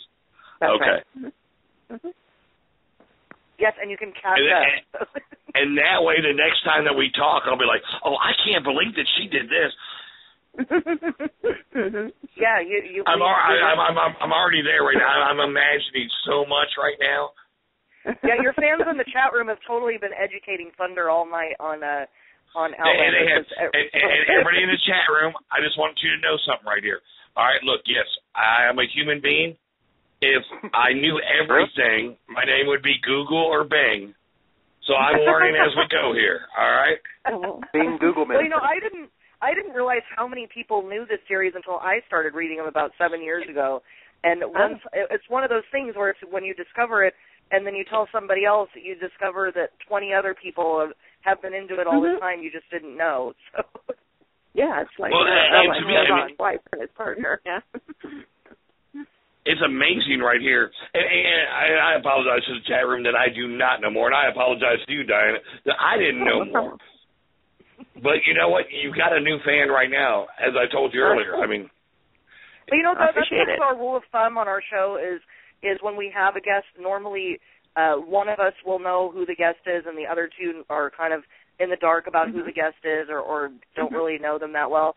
So we like to keep our reactions organic, and keep them real. When people react to whatever it is they're reading or listening to, then we want one of the other two to be able to say, "Oh, wow," or react in real time, I guess. So of course. So that's kind of, and also a quick note for everybody listening. At the top of the hour, the show is going to go off the air.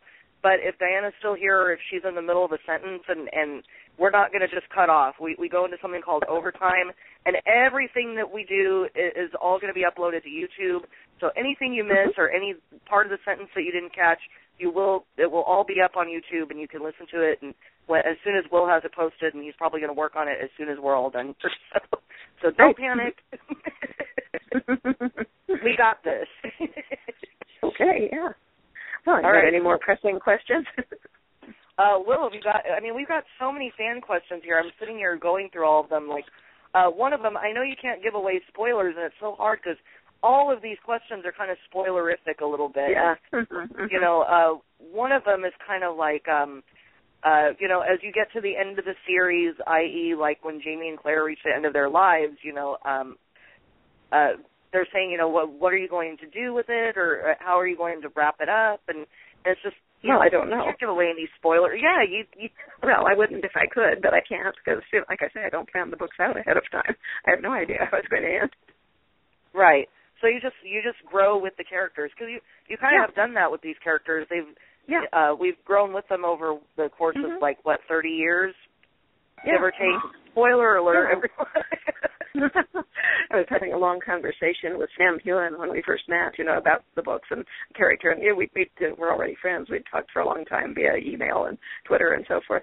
But I was telling him, one reason why it takes me a while to write the books is that they're very long and they're very complex. But also I kind of feel like I need to live into the characters, to be at least close to the age where they are, so I kind of know what their perspective is, how they see the world and what the shape of their lives is. I told him it was just really fun to meet Jamie as a young man again, talking to him. Wow, yeah, I imagine that was kind of and obviously you don't know how long the show's going to go on, but that's going to be really interesting to see how they age the characters over time as the show progresses. it's I think it won't be be a problem because Sam and Katrina are both in their mid-30s. She's 35, I think, and he's 34 right now. He'll be 35 at the end of April. But they're playing people in their 20s and doing a fabulous job of it. But I don't think that in 3 years, when it's time for them to be in their mid-40s, that there won't be any problem of them doing that either. Right. I wish I could do that. Don't we all? But actually, I'm 42 and I look like honestly, I'm 42 years old, and somebody at work the other day told me that I looked like William Shatner. She's 20 years old. She goes, "You look like the Priceline guy," and I was like, "That is not funny. That's not funny." I'm like, he's 70. Sexy, so take it as a compliment. Yeah, but he's 70, and he's like, he looks really good for 70. I'm like, yeah, but that means I look really bad for 42. Thanks. Actually, he's 80. If that makes you feel any better. Oh yeah, that's even. All right, you know what? Right now, I'm just going to go lay down. Now that I've had such a great night tonight, and I talked to this great celebrity, this genius writer, I'm going to go lay down and die right now at 42 and look like I'm 77. I love you guys. Better about your life. I appreciate it. Look, hey, my life's complete. Maybe you went through the stones a few times, and that's why why you've aged. So who knows? I mean, maybe you've mastered Diana's theory of time travel. But actually, I mean, you mentioned Sam. I wish. Diana, do me a favor. My name's Kevin Thunder. Write me back in your books as a little Irish guy, and write me back to about 22 years old, please. God, help me out here. Okay. We all want to go back to 22, don't we? Well, maybe not myself. You might end up dead. Actually, 25 or 26. 22 was kind of a rough year for me, but anyway. Yeah. I wouldn't mind having my looks, but my know-how maybe not so much. But I've never wanted my looks. I'm kind of stuck with them, but anyway, it is what it is. But yeah. Speaking of age and all of that, another fan submitted a question from Avery. We were kind of talking last night about the books because we're both fans, and we noticed that she kind of brought it up, and I've noticed it too, that Sam and Kate are both the same astrological signs as Jamie and Claire, and that's just that was such a trip to us. And are you an astrology buff, and did you make them those signs for a particular reason? And is there a reason that Jamie was born the year of the ox? And No. I mean, I knew when he was born because I knew how old he was, but no, it's purely coincidental that he was born in the year of the ox. Well, no, I mean, obviously, as far as like Sam and the real characters to their counterparts go, that was not intentional. But so then you just wrote them the way that they were, and it's just a coincidence that a stubborn Fraser is an ox. No, exactly. I was quite surprised. A very nice professional astrologer wrote to me and actually asked if she could cast their horoscopes, and did. And I thought those were so fascinating that I asked her if I could include them in the Outlandish Companion. So, in fact, they're still there. I have to read it now because Avery wanted me to do that last night, and I don't think I'm going to have the time to do, because they're really detailed. They take a lot of work, and I can do them, but it just takes a lot of time, and it's just I don't think I have the time to do it. I've got so much other stuff going on today that there's no way I can do this. But I thought maybe for fun we'll sit down and work it out one of these days. Why not? But yeah, now I have a reason to go. Well, I had a reason before, but now even more so to go buy the new book so I can read these astrological charts because I'm fascinated. Sure. Oh, good. Well, I hope you'll enjoy them. Yeah. Well, I've got a couple of things on my shopping list from you, so. The DVDs and all that, so it'll be. I can't wait to read book 8, and I guess it'll be a while before book 9 comes out, though, right? Well, it'll be probably a couple of years. And do you have any Lord John books planned? I know for people out there who are fans. Yeah. No, there will definitely be at least one more Lord John full-length novel because we have to explain how he married Isabel and what happened after that. Oh, so Lord John, does he have a plot trajectory as well? I mean, are there, now that it's turned into a series of its own, do you have like an outline of sort of events that's going to happen to him, or to explain certain things. But that's something that happened in the main books. Is marrying Isabel, but he just tells Jamie that he's going to do it, and so we don't know from the main books what happened. She dies later, but we have no idea what their marriage was like, or how he came to marry her, or any of that sort of stuff. So that will happen in his own book. That's what the Lord John books are. Essentially, are things that happened to him while he was off the stage of the main books. Right, and I just love that. That's how the way it is with your characters like that, where there's this main story going on, but off to the side, when you're not seeing or hearing about these other characters, they have lives that are going on that end up as other books, which is awesome. Yeah. Somebody actually asked if you ever would consider doing another historical series set in another period of time, and I'm thinking you have so many of these characters. You've kind of made your own universe here that you don't really need to go anywhere else. Kind of. Well, yeah. You could write about but I don't. just these characters for the rest of your life and not really have to leave the confines. That's actually one question I was going to ask right there. With everything that you've got going on with the Outlander series, and now it's hitting film, and you've written so many of these stories, is there anything else that you're working on that's beyond this? That it's a new world, and new storyline that has nothing to do with this? Yeah, there's two or three things, kicking around in the back of my mind, and when part of one of those bubbles up, I write it down.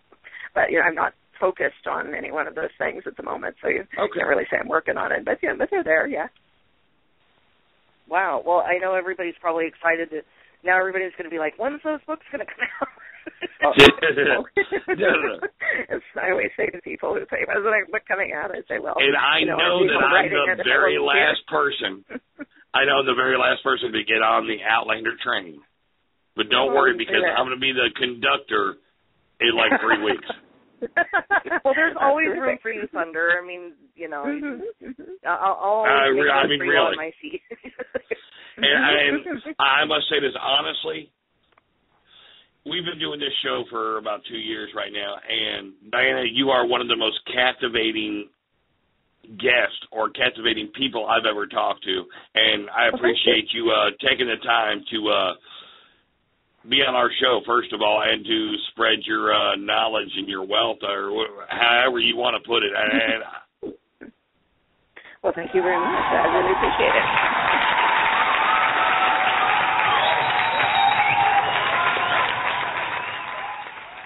That was for the fans in the chat room. If they're still there, I don't even know if the chat. I mean, really, right there. I mean, I am starstruck right now. Oh. And I did not, as I said, I did not know you as well as I know you right now. And if you could, through the phone, give me an autograph, I'd be that little kid right there going, please, please, please give me an autograph. You're amazing to me. And I'm starstruck. Well, I'm really, really flattered. Thank you so much. I've enjoyed the hour very much. Yes, it's been a huge honor, at least for me, because I've been a fan of your books since before I came onto the show, and I've been reading them for quite several years. I've told this story many times. I found one of your books for 25 cents at the used bookstore, and it was the fifth book, the Fury Cross, and I read like a couple pages of it, and I had to stop because it's just, well, for one, this is so good, but for another, I have no idea what's going on. I should probably go buy the other 4 books so I can figure out because what I'm reading is great, but I have no idea who these characters are or what has happened to them, so I kind of should probably catch up.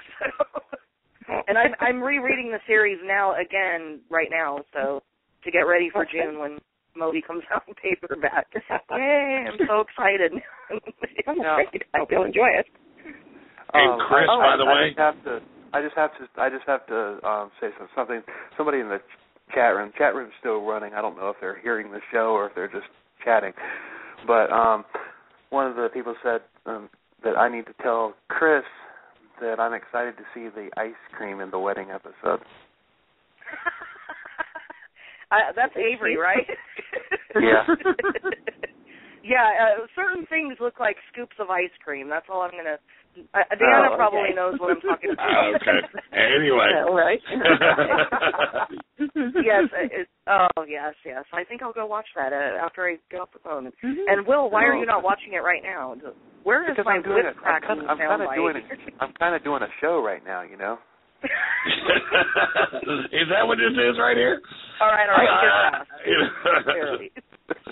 And Chris, thank you so much, by the way, for opening our eyes, or at least opening my eyes to something amazing right here.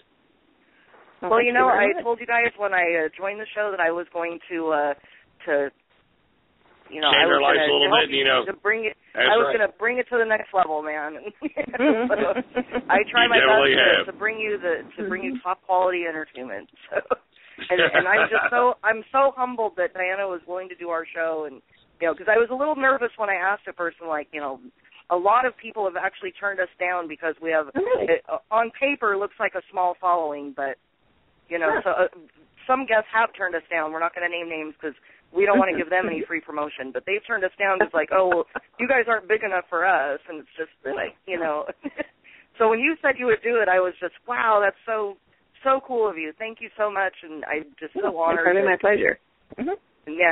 Yeah, absolutely. Thank you, and to everybody who's still in the chat room, if you're all still with us, this is going to get on YouTube ASAP because we know how much you want to hear this, and I will share it on your page when it's ready for everyone. Thank you. So your fans overseas can listen to it as well, and I will try to work on a transcript.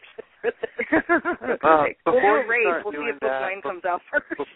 Before you start doing that, there's options.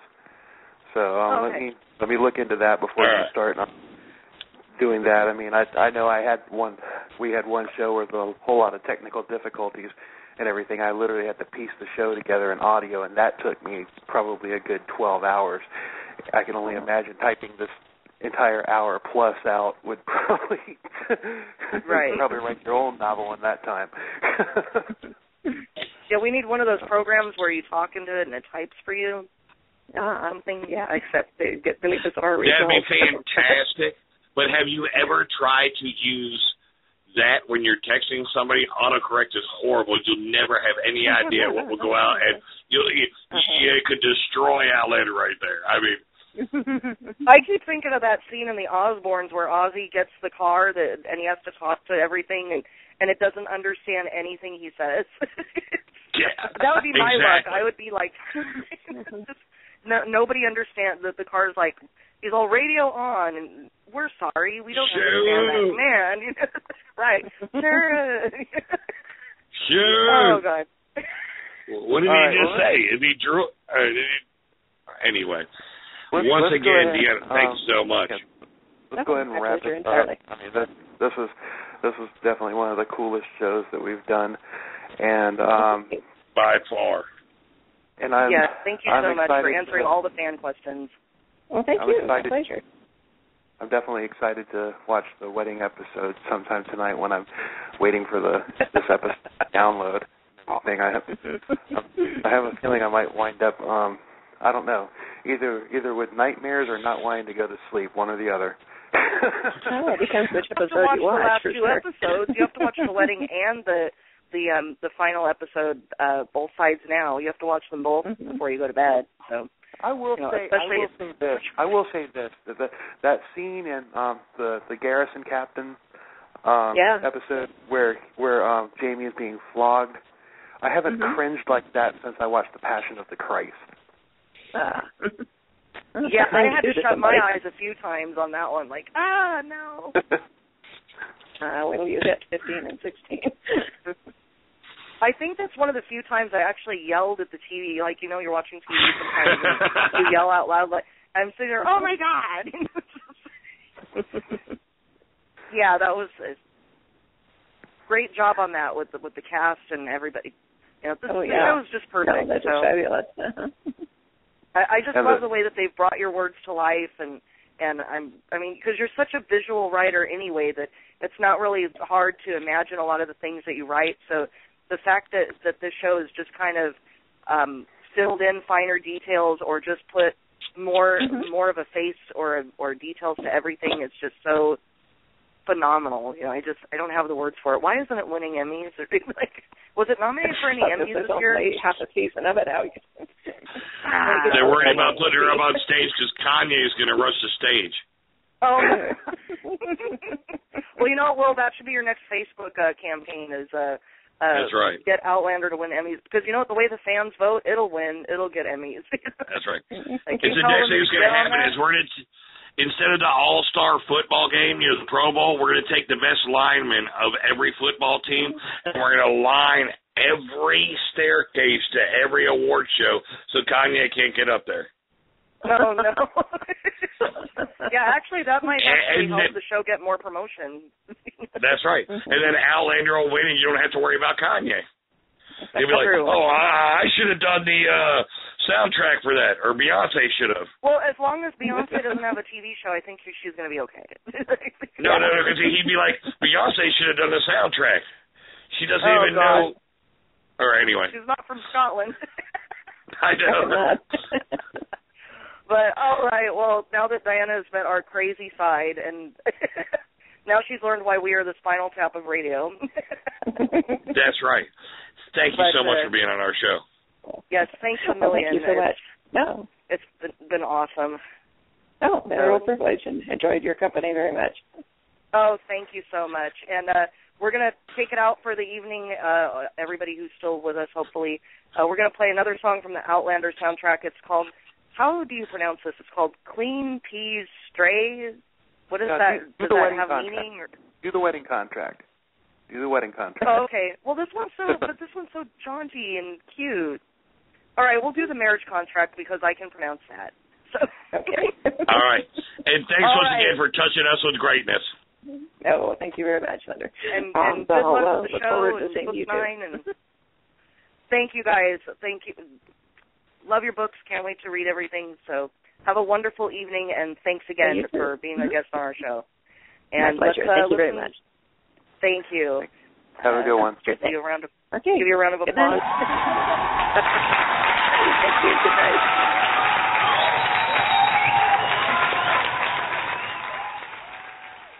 And to get Will started on watching the wedding, we're going to play the marriage contract from Outlander. So let's rock it out on the Will and Thunder Show. Good night, everybody. We'll see you next week.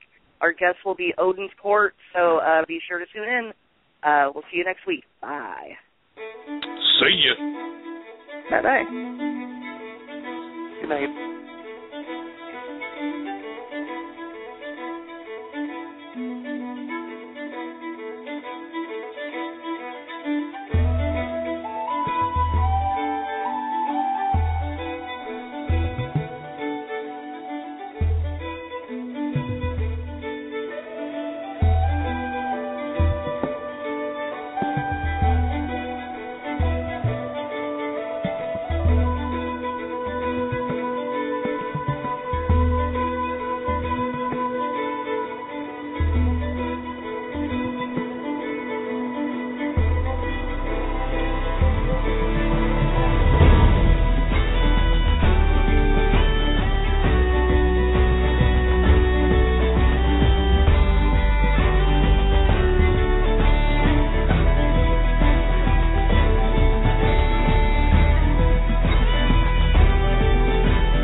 Thanks once again for listening to the Will and Thunder Show, and a huge thanks to Diana Gabaldon for being our guest, and a huge, huge thanks to Fish for allowing us to use his music on our show. We'll be back next week with Odin's Court, and have a great week. See you all then. Bye. Will and Thunder Show, brought to you by Professor Slaughter of Krankenwelpen. Side effects may include itchy, watery eyes, low retail on their home, and painful erections. Guaranteed.